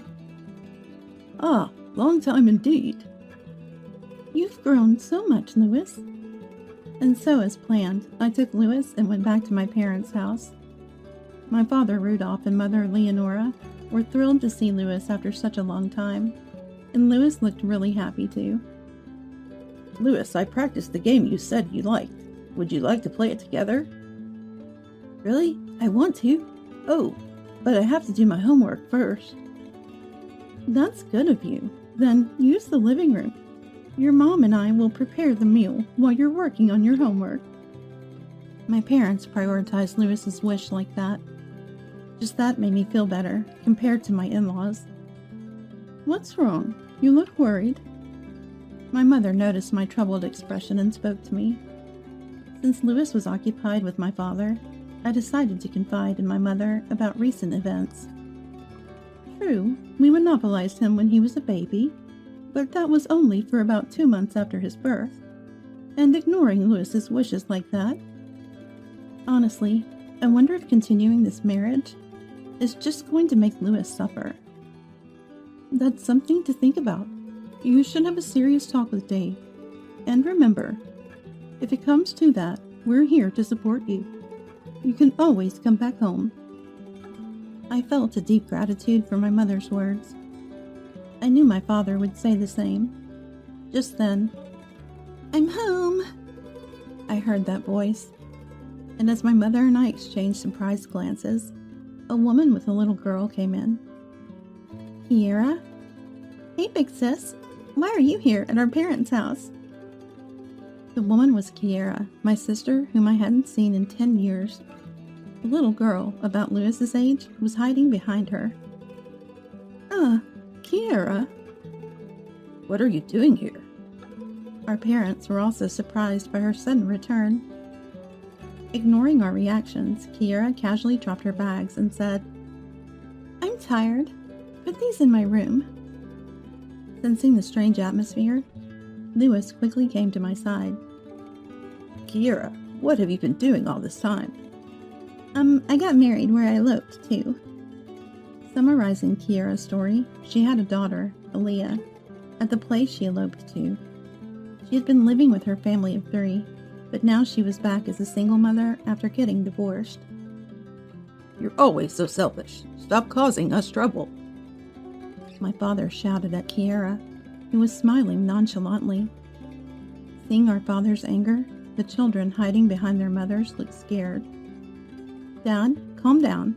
The kids are getting scared." Sorry. My father calmed down after seeing the children, each hiding behind their mother. Realizing we couldn't continue this conversation in front of them, I told Louis to go to his room for a while. So, Kiera, what are you planning to do now? Once Louis was in his room, my mother asked Kiera that question. Of course, I'll stay here. I can't raise Aaliyah alone. At her words, our gazes turned to Aaliyah. She was warily observing us. She had a cute face, resembling Kiera. The thought of kicking out my niece, who was feeling insecure because of her mother, made us decide to let Kiera stay for the time being. Thanks, then I'll go buy the essentials for living. Wait a minute. Unable to stop my sister as she quickly left, an awkward silence fell over us, and Aaliyah, who was looking down. I'm Louis. What's your name? I'm Aaliyah. Nice to meet you. I've got some games. Let's play together. Louis, coming out of his room, kindly spoke to Aaliyah, breaking the tense atmosphere. Thanks to him, Aaliyah slowly began to let her guard down. Since then, Kiera had become totally dependent on our parents' home. Occasionally, I'd hear from them on the phone, how they were being totally thrown off by her. This means going back to my parents' house is difficult now. Hearing that, I felt like I'd lost my refuge. And sighed at the thought of not being able to divorce. Louis looked up at me worried. Why are you sighing? One day, as I sighed, Dave spoke to me. I told him about Kiera, and he just replied with a nonchalant, Despite my worries, Dave wasn't serious about listening to me. Why don't you help your sister? Dave said this irresponsibly, noticing my displeasure. Just as I was about to retort, the doorbell rang. Ding-dong! Ah, there she is.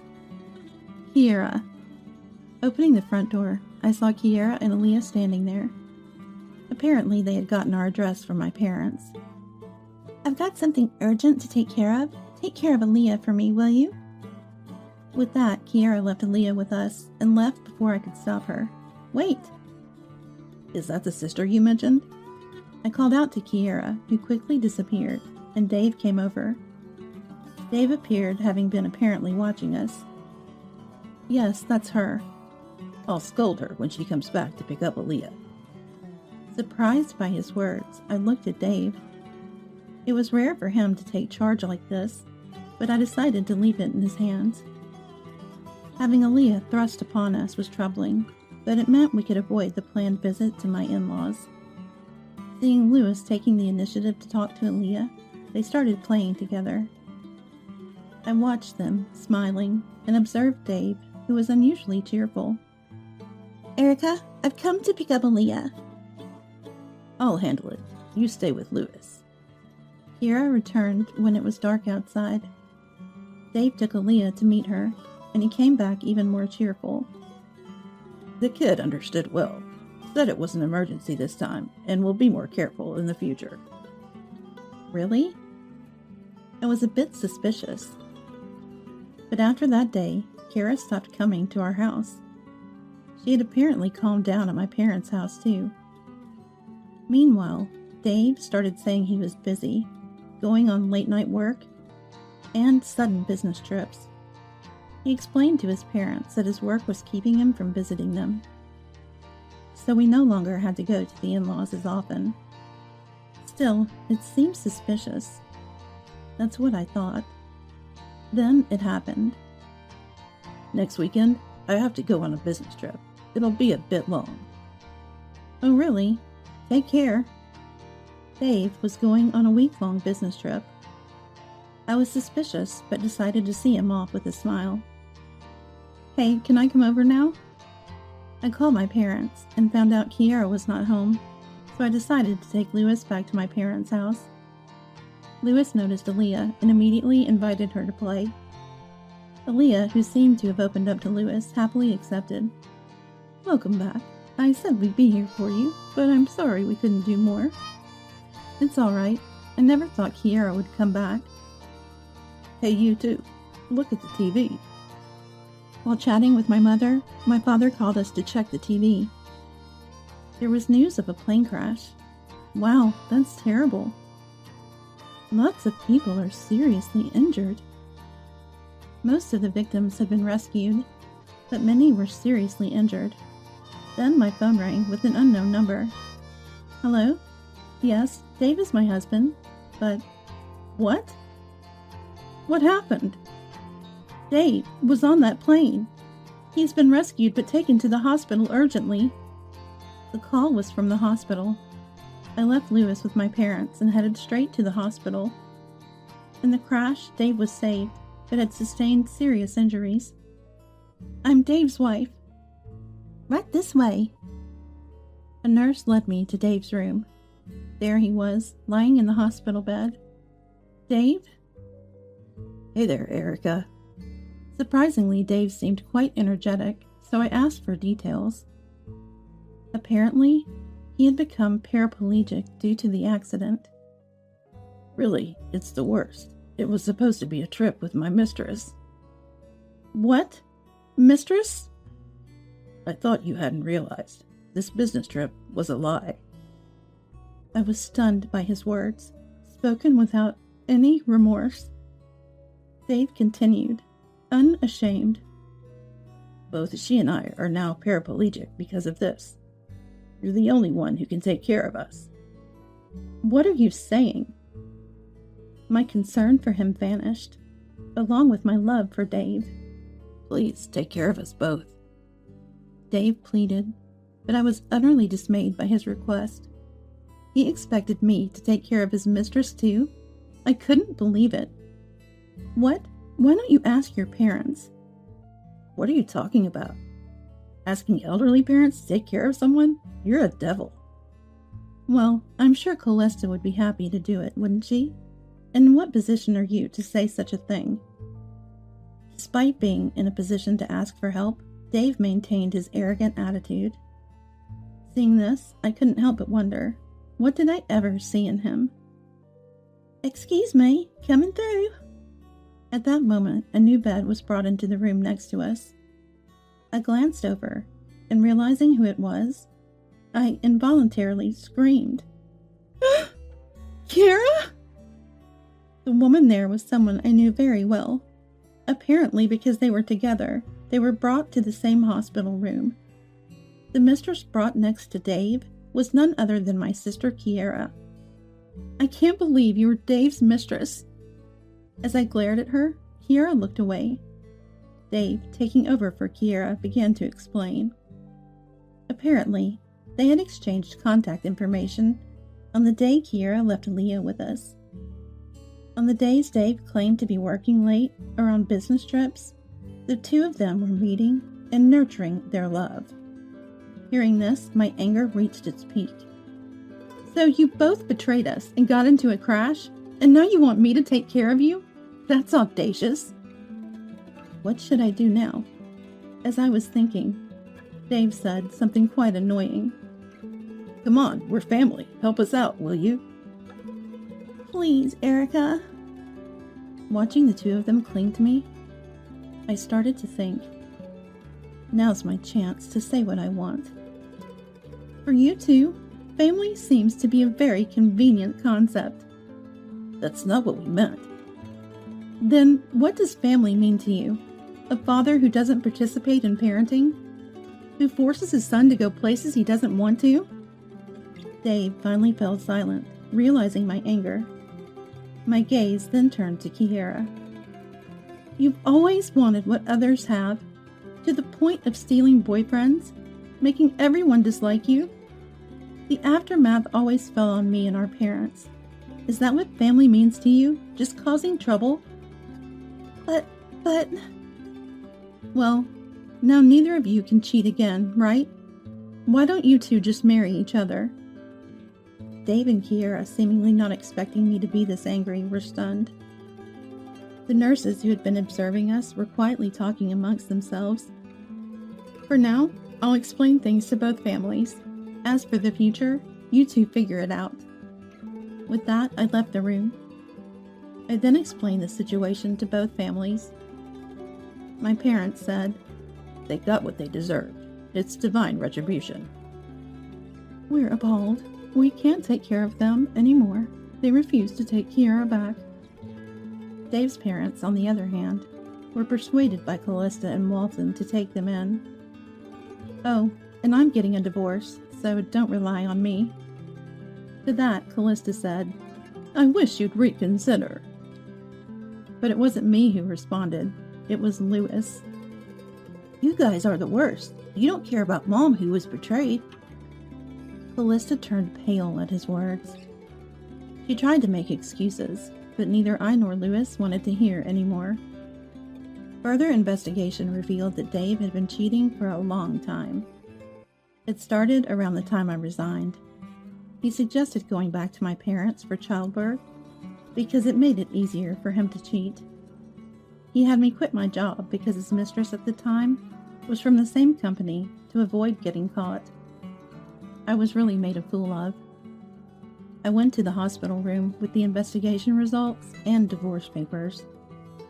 Unlike when I arrived, Dave and Kiara had shrunk in size, probably realizing the situation after our conversation and receiving cold stares from the nurses. Sign this. Wait, if you divorce me, Callista will take care of you. I ignored their pleas and quickly finalized the divorce. Then I went back to my parents' house with Lewis. Now, the problem is, left at my parents' house was Aaliyah. She was a victim too. So my parents and I discussed what to do. Eventually, they hired a detective to find Aaliyah's father, Bud. Finally, we met Bud. Thank you for contacting me. I have always been concerned about Aaliyah. Apparently, he and Kiara divorced due to her affair. Bud claimed custody, but there were mediators who believed the child should be with the mother. Because of that, he lost custody. About Kiara, I started explaining Kiara's current situation. He apologized, saying, I'm sorry for the trouble we've caused. Looking at him, he didn't seem like someone who would elope with a minor like Kiara, so I asked him about the elopement. Actually, she first approached me, using your name. What? Apparently my sister used my insurance card to approach Bud, and falsified various things about her identity. She then demanded marriage after claiming to be pregnant. Though I was deceived, I truly love Kiara. Above all, I still love our daughter, Aaliyah. That's why I want to take custody of her. I think you are capable of taking good care of her. So I decided to entrust Aaliyah to him. When Bud and I returned home with Aaliyah, she hugged him with a big smile. We'll be together from now on. Really? I'm so happy. And with that, they left smiling. With Aaliyah's safety secured, we decided to move. Staying at my parents' house, Dave and the others might come looking for us. The detective told me it seems those two visited the house once. We had a detective watching their movements. Dave and Kiara, after being discharged, tried to rely on me and visited my parents' house, being pushed in wheelchairs by Dave's parents. However, by then nobody was there, so they went to Dave's parents' house together. Apparently Kiara was allowed to live there as Dave's loved one, but Walton and Callista, being elderly, were struggling with their care, and their days were filled with arguments. Well, that was to be expected. Dave, Kiara, and his parents are all selfish. They try to force their views on others. People like me and my parents who tolerate them maintained a balance. Now that I was gone, conflicts were inevitable. Well, it's none of my business anymore. I had no sympathy for them. Still, I had to make sure to cover all my bases. With that in mind, I headed to a law firm. A few days later, I was out with Lewis. So happy to go shopping with Mom. Lewis was in a great mood, as we hadn't been out much lately, while I was smiling at his happiness. Erica! I was startled by my sister's voice and froze. Seeing her struggling to push her wheelchair, I thought of grabbing Lewis and running away. Aaliyah, isn't she with you? But hearing her ask about Aaliyah first, I decided to listen to her story. We went to a nearby cafe. Initially, I was staying at Dave's house, but... Kiera was the lowest in the pecking order in that house. She was ostracized and bore the brunt of their frustration. In the midst of such days, she became concerned about Aaliyah. Once worried, she wanted to see Aaliyah, even though she knew she had no right, so she somehow escaped from Dave's house. But with nowhere to go, she wandered the streets. That's when I heard Lewis's voice. She found us guided by his voice. But without Aaliyah, she panicked and approached me. Aaliyah is with Bud. At my words, Kiera froze, then smiled in relief. Bud's place is safe for her. Have you thought about what you'll do next? I have one person who said they'll help me. That person is a friend she met while eloping, who works at a support facility. They agreed to take care of her for a while. Apparently, they were supposed to pick her up tomorrow, and she escaped before that.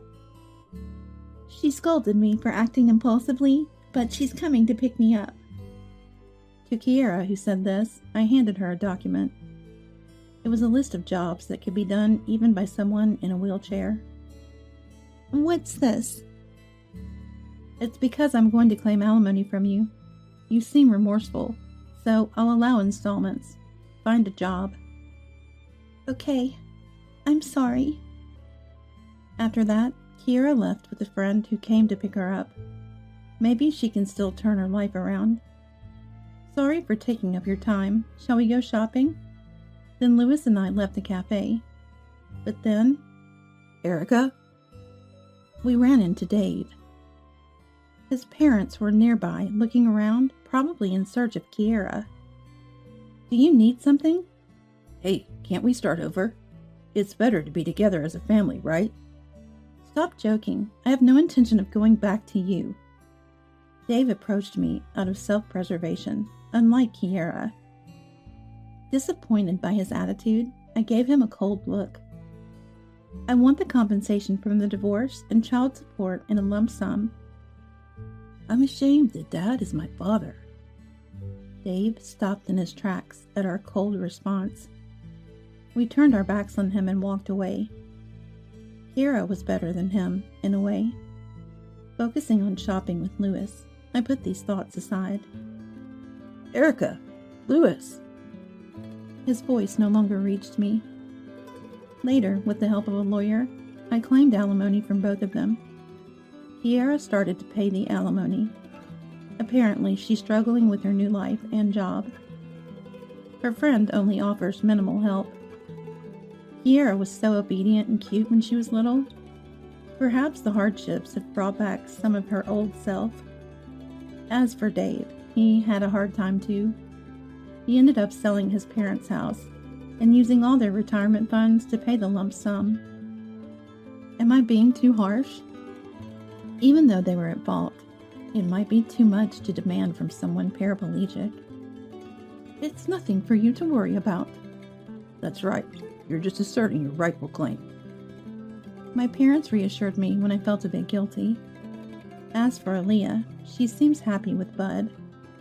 According to Bud, she has grown fond of Lewis, who is kind to her. Hearing this made me feel relieved. Sometime later, I received a letter from Bud. It contained parts of a letter Kiera had written to Bud. I always wanted to be like Erica, but I couldn't be her. I became reckless and lost my way. But I truly fell in love with Bud and genuinely loved Aaliyah. She concluded with, I don't deserve to see Aaliyah or Erica. Kiera probably won't appear before me again. That's the punishment she imposed on herself. Mom, can I go to my friend's house today? Sure, but make sure you come back before it's late. In our new home, Lewis has made friends and enjoys school. I will continue to live a peaceful life with my precious family. With that thought, I watched Lewis run off energetically. When the old lady dies, we'll get the insurance money. More importantly, I'm going on a business trip tomorrow, so get ready. I became involved in a romantic relationship and eventually married Donald, whom I was assigned to train after he joined our company mid-career. However, I was unaware of Donald's true nature. I couldn't believe he could say such things so casually. One day, there was something I absolutely had to tell Donald, but I couldn't get in touch with him, no matter how long I waited. Donald already knew where I was.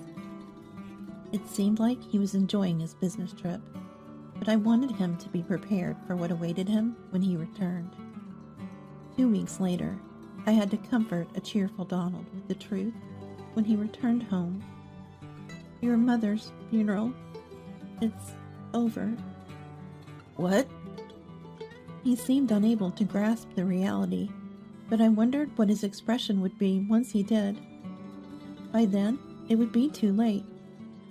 He would learn firsthand the meaning of the phrase, "Spilled milk can't be put back in the bottle."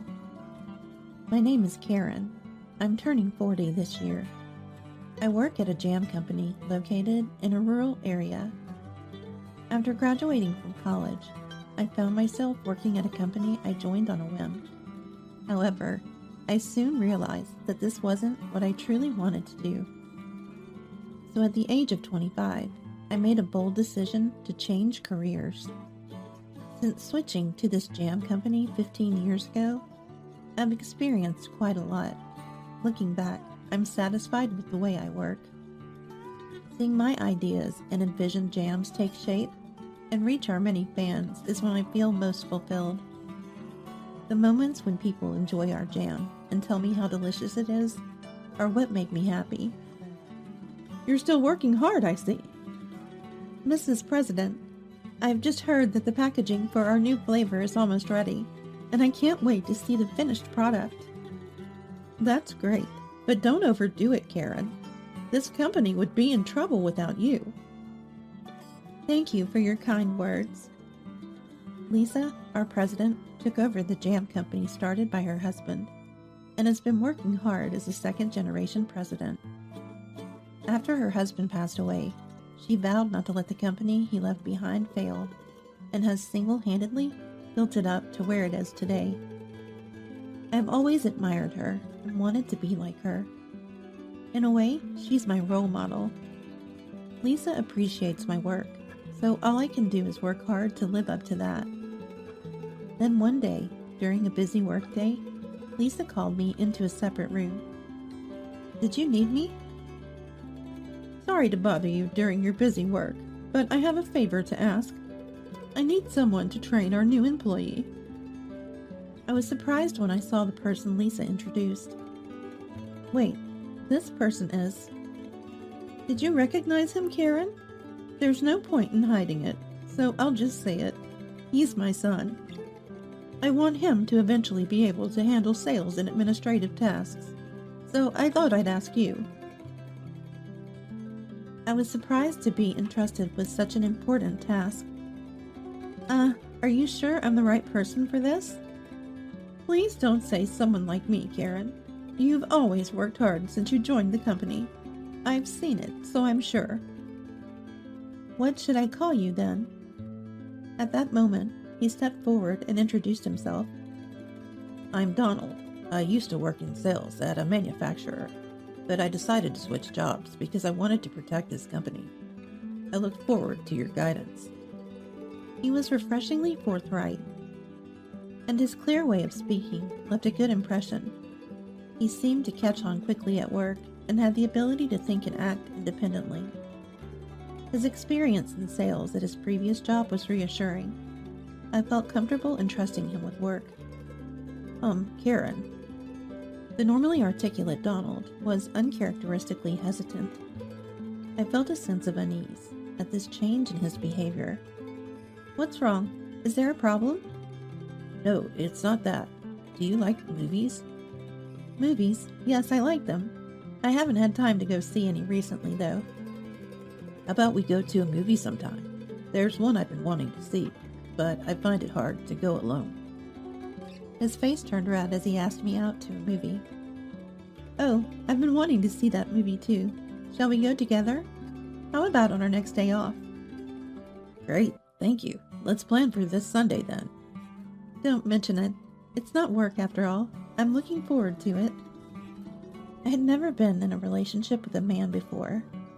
My life had been devoted to studies and work. So naturally, I was nervous about the day I had arranged to go to the movies with Donald. However, my time with Donald turned out to be so enjoyable that it blew away all my nerves. We shared fun and interesting stories we couldn't talk about at work, and I found myself wanting to know more about Donald, to talk with him more. Fortunately, it seemed Donald felt the same way. In fact, I've been interested in you since I joined the company here, and if you're okay with someone like me, will you marry me? Yes, I'd be happy to. I look forward to a long future together. I never thought that me, a work-focused woman, unfamiliar with men, would meet and marry someone I wanted to be with this much. The first few months of our marriage were smooth. It was surprisingly blissful to share life with someone I loved. Donald had learned all the work tasks and was already working independently. However, I couldn't overlook the true side of Donald that gradually began to emerge.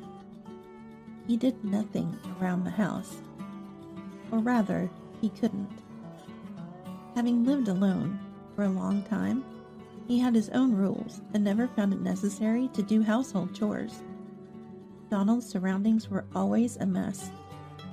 Honestly, since we both worked, I thought it was important to share household duties to create a comfortable living space.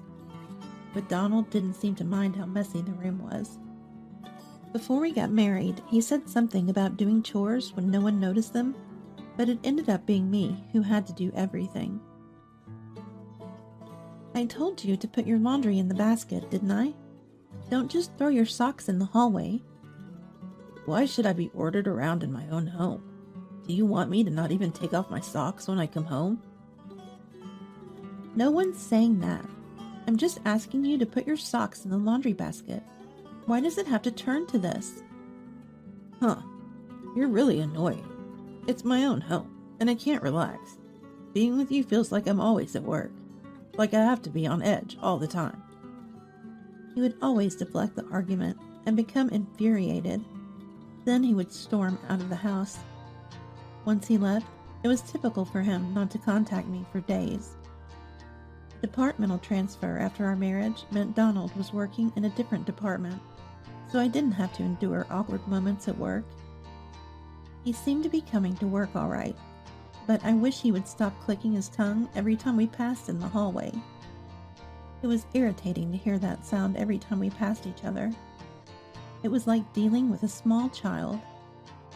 After a while, he would return home as if nothing happened, and I decided not to stir up trouble by saying nothing. Hey Karen, there's a game I've been wanting to buy. It's okay if I get it, right? Knowing I dislike conflict and tend to clam up when arguments escalate, he spoke with that understanding. Not wanting to escalate the conversation and create more conflict in the same house, I reluctantly agreed. It's fine. I'm sorry for not considering how tired you must be from work. In a feeble attempt to push back, I echoed his sentiment, but it seemed to have no impact on Donald. In fact, he didn't seem to notice at all. He only seemed to hear my approval, and was already meticulously choosing which video game to buy on a website. The way he acted, as if nothing was wrong, after I had been worried about Donald not coming home, and wondering if I had communicated poorly, left me with nothing to do but sigh. Then one day, I received a call from my mother back home. My mother and I have a very close relationship, and we go on a trip together once or twice a year. Ever since I started working, I've been paying for these trips as a small way to give back to her, and inviting her has become an annual tradition. My mother is surprisingly active for her age, and I'm always happy that she readily agrees to my invitations. This year, I thought it would be fun to go all out and visit a theme park. I was looking at the website when Donald came home, but I didn't notice. What are you looking at so intently? Oh, welcome home. I was just thinking of going on a trip with Mom. It's like an annual tradition, making memories together. Donald's expression soured, as if he'd bitten into something bitter. You're the type to still hang out with your mother, even after becoming a working adult? What's so strange about going on a trip with my mother? Is it weird? I was just trying to decide where to go. So you'll be away from home for the trip? I won't be gone long, just overnight, don't worry. Donald glanced around the room before responding. You're married, and still going on trips with your mother? What about me? And if no one cleans for a day, the house will get dusty. I was amazed that someone who had never done any cleaning could say that, but I argued back anyway. We both work during the day, so the house doesn't get that dirty. Besides, I'll make sure to clean thoroughly before we leave. Anyway, about this trip, I never said you could go. Don't you lack awareness as a wife who should be taking care of the home? I thought to myself that I also work full-time, but realized it was futile to argue further and said nothing. After all, I'm an adult. Donald shouldn't have any trouble managing for a day without me. Then Donald snorted arrogantly, as if he had misunderstood something. The recently hired Nancy seems much more capable than you. Nancy is a woman who joined our company this year, working in the same department as Donald. I didn't understand why he brought her up suddenly, but I didn't want to contribute to the conversation, so I didn't ask. Looking back, I wish I had delved deeper into what he meant about Nancy. I decided to go on the trip with my mother despite Donald's objections. However, 5 days before the trip with my mother, on a Sunday, I received a call from an unknown number. Thinking it was work-related, I answered casually, but it turned out to be from a hospital. My mother had been in a traffic accident and was urgently taken to the hospital. What should I do? Mom has been taken to the hospital because of a traffic accident. Huh? Donald didn't take his eyes off the video game on the TV screen and seemed hardly to be listening. Anxious and unable to sit still, I decided to go to my mother. Fortunately, it was Sunday, and neither of us had work, so we could rush over immediately. I asked Donald to come with me. Come with me, Donald. I'm too anxious to go alone. Why should I? I was speechless at Donald's unexpected response. Why do I have to go see that old lady? I have work right after this is over. He was so engrossed in his video game, claiming to have work soon after was just a lazy excuse. How can you say that at a time like this? Huh? You're saying I'm lying? What a hassle. Hassle? Anyway, I can't go. Make sure you're back by dinner. Was Donald always like this? He used to be a caring and kind person before he got married. And now he's worried about his dinner at a time like this. All you're good for is housework, right? I don't know if my mom liked you, but you're just being flattered and acting stupid. At least do a decent job taking care of me and cooking. How can you say that when my mom might be dying in a traffic accident? If the old lady dies, get the insurance money. Anyway, prepare for my business trip starting tomorrow. Despite my urgent concern for my mother's condition and my desire to rush to her side immediately, Donald only spoke about his meal and upcoming business trip, showing no interest in going with me. This made me fear the worst-case scenario, getting caught up in his pace and not making it in time to see my mother possibly one last time. I knew I would never forgive myself if that happened. I already knew what I had to do. Anyway, I'm going. I don't know how late I'll be, so handle your own meal. You should be able to manage your travel preparations, at least packing your clothes and underwear. Shaking off Donald, I managed to reach the hospital where my mother was admitted. However, the damage from the traffic accident was severe, and her consciousness remained unstable. Even when she did wake, her consciousness was often not clear, and I found myself constantly unsettled, watching the monitors. My only wish was for her to regain full consciousness and recover quickly. I wanted to be by her side and take care of her as long as I could. Yet my mobile phone kept ringing. It was Donald, sending messages filled with accusations about how inadequate I was as a wife.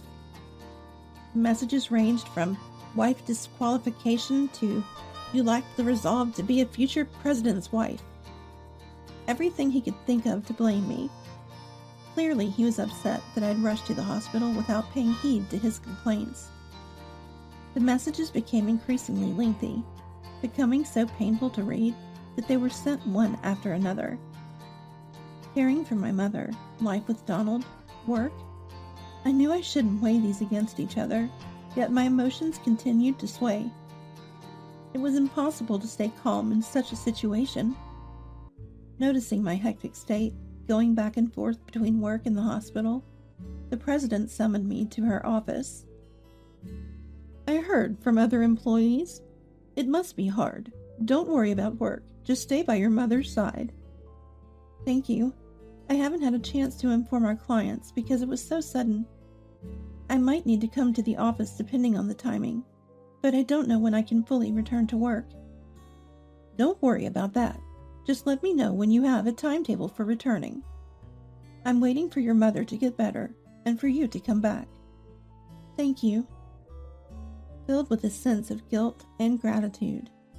For now, since I'm at work, I need to take care of what I can and then head to the hospital where my mother is waiting. As I open my computer to work, I notice something on one of the multiple monitors visible from my seat. Our company often rents monthly apartments for distant work assignments.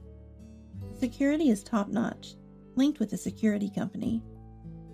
The entrance camera feeds can be checked from the company's computers 24/7.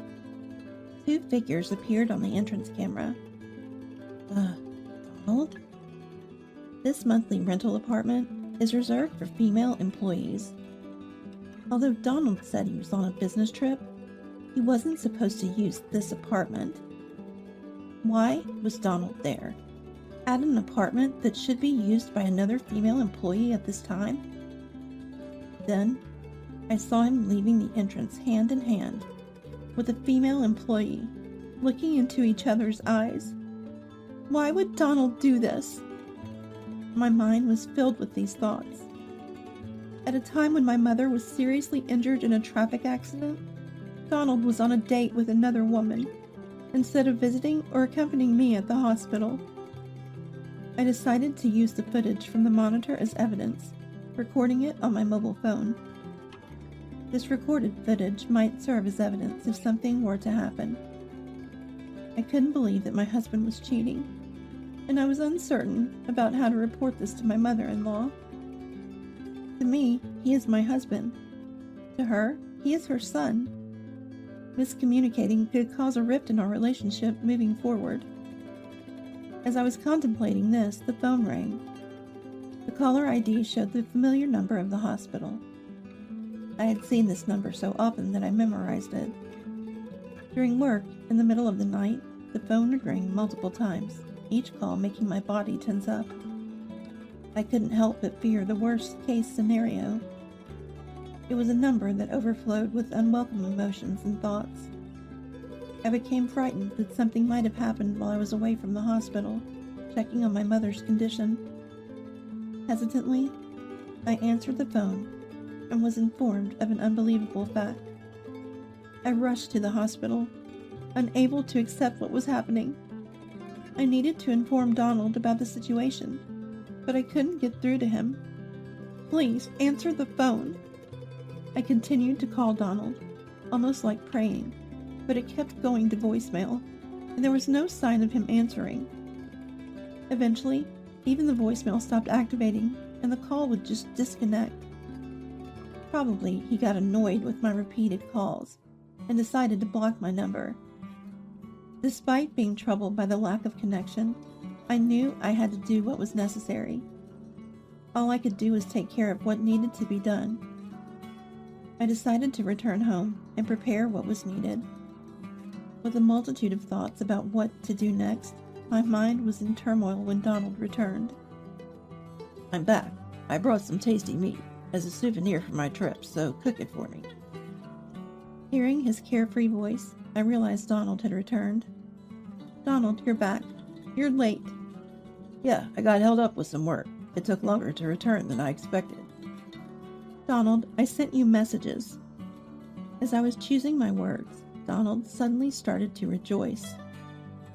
So, the old lady finally died. You were her only child, right? You don't have a father, so you'll receive the full amount of the insurance money, won't you? While saying this, Donald showed me a catalog. I've had my eye on this car for a while. What do you think? If you say you want to go for a drive in the passenger seat, I might take you. What was he talking about? Your mother's funeral. It's over. Huh? That's right. Your mother's funeral. I tried contacting you several times, but couldn't get through.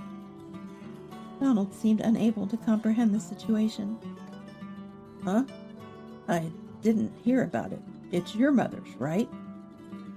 She seemed to have been out buying sweets. At that time, she stumbled on the sidewalk and then stepped onto the road. What? Really? He shook me strongly, asking for confirmation. As he shook me, I struggled to respond. I was troubled because I couldn't contact you. There are things you just don't understand unless you're the biological child, right? What do you mean by things you don't understand if you're not the biological child? It seems Lisa had written a letter. I only found out about it from the lawyer. They said I can't see the contents until Donald returns. Then Donald stood up abruptly and raised his voice. Lawyer, I can't see the contents until I return, which means? I'll contact the lawyer right away. I was told to do so as soon as you returned. Oh, do that. My luck is turning at this timing. I'll get both the insurance money and the company. While we were on the way to the lawyer's office, Donald was muttering to himself, looking at his mobile phone, saying he wanted this and that. What was revealed at the lawyer's office was the existence of a will. A letter. It was a will? It appears that mother-in-law had written a will and entrusted it to her old friend, who was a lawyer. Mother-in-law had thought ahead about what would happen after she was gone, which was just like her. According to the will, the company was to be handed over to me, her daughter-in-law. Even if circumstances led to a divorce, the will stated that the company should be left to me, and I should serve as the president. I didn't know about this. What? That's ridiculous. Why would the wife get it when the real son is here? What about me? Since that was all written in the will, Donald shouted, Hey, this can't be valid. And what's this about a divorce? I calmed the shouting Donald down and left the office. After a few days, Donald seemed to have thought it over. He came to me as if nothing had happened before, acting affectionately. Hey, if you're the president, then naturally, I can become at least the vice president, right? I can't stand working under you, but I'm not just an ordinary employee. His thinking that he could become the vice president was hard to comprehend. I called Donald into a room at the workplace. Donald, you can't always just be an ordinary employee. Please check this document. If I sign this, I'll be the vice president, or maybe even the chairman, right? Either way, show it to me quickly. I handed Donald a single document.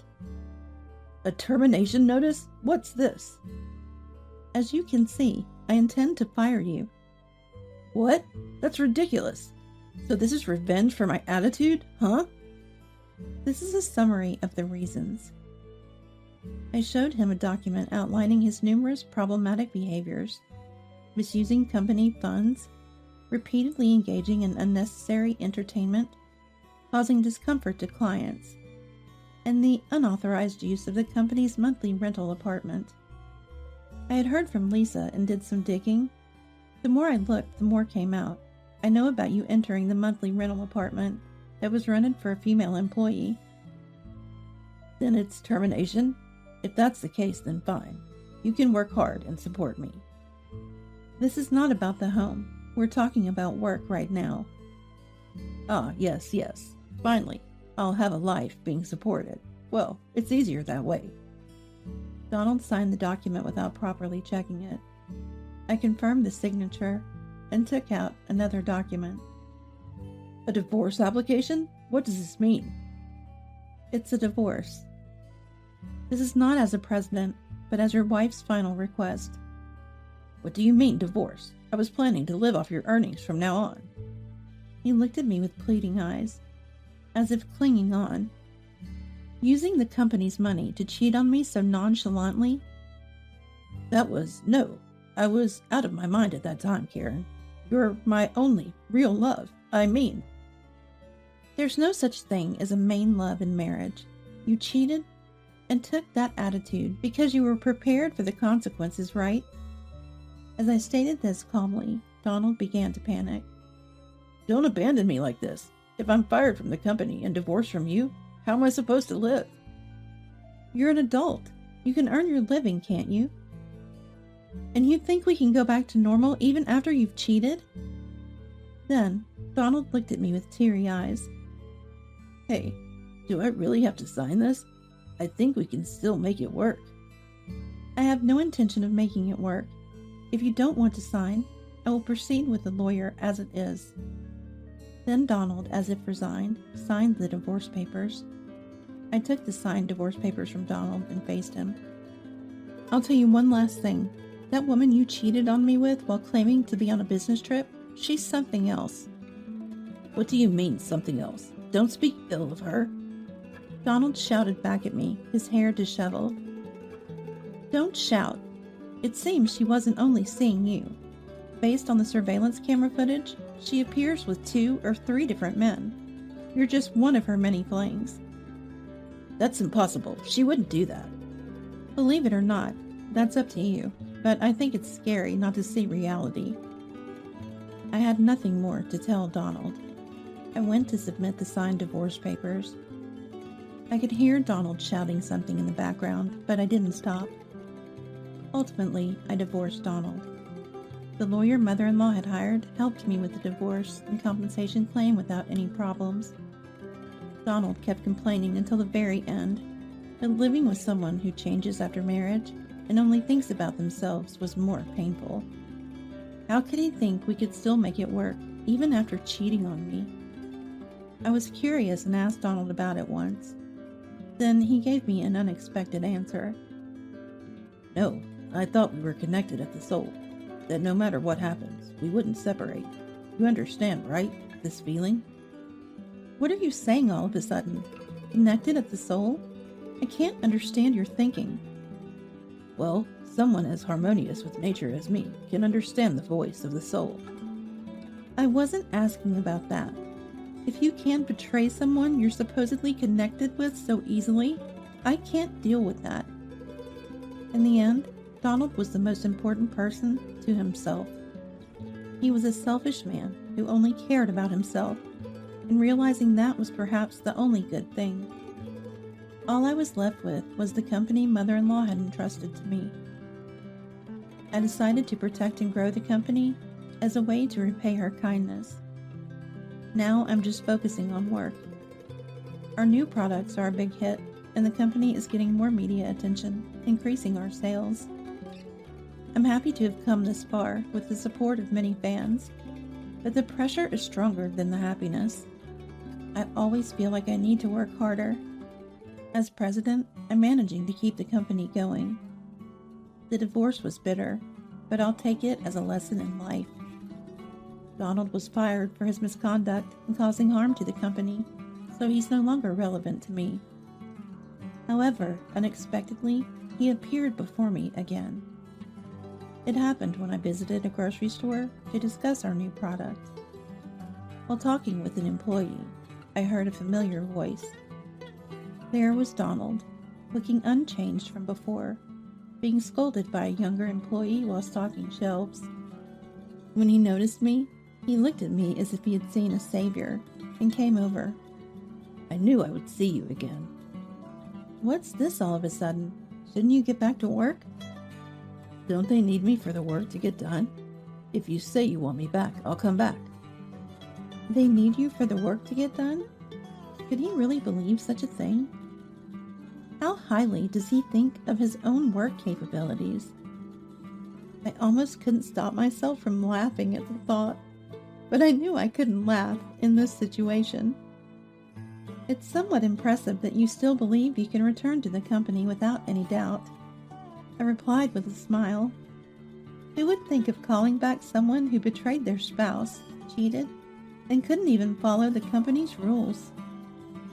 No, that's because we were married. And you're the president, right? You can make it happen with your authority. No one would oppose you in such a small company. Donald said this with a crude laugh. Former President Lisa was a very important person to me. Do you really think you can return after insulting someone and a company so dear to me? No, this is just a joke, sort of. There's nothing more to discuss. Donald's bad habits were still the same. When he senses a bad situation, he tries to escape by claiming it was just a joke. Does he think everything is forgiven if he says it's a joke? Even if it's a joke, not being able to distinguish between what's acceptable to say and what's not, I felt sorry for him.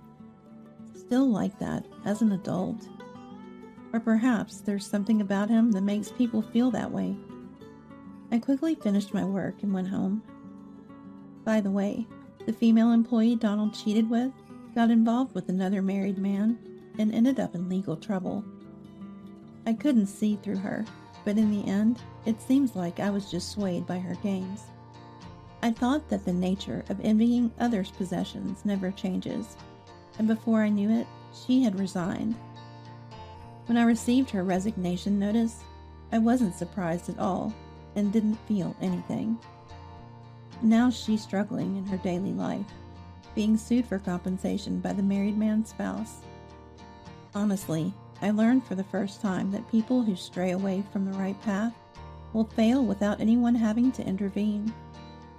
I'm still striving every day to protect the company left by the former president.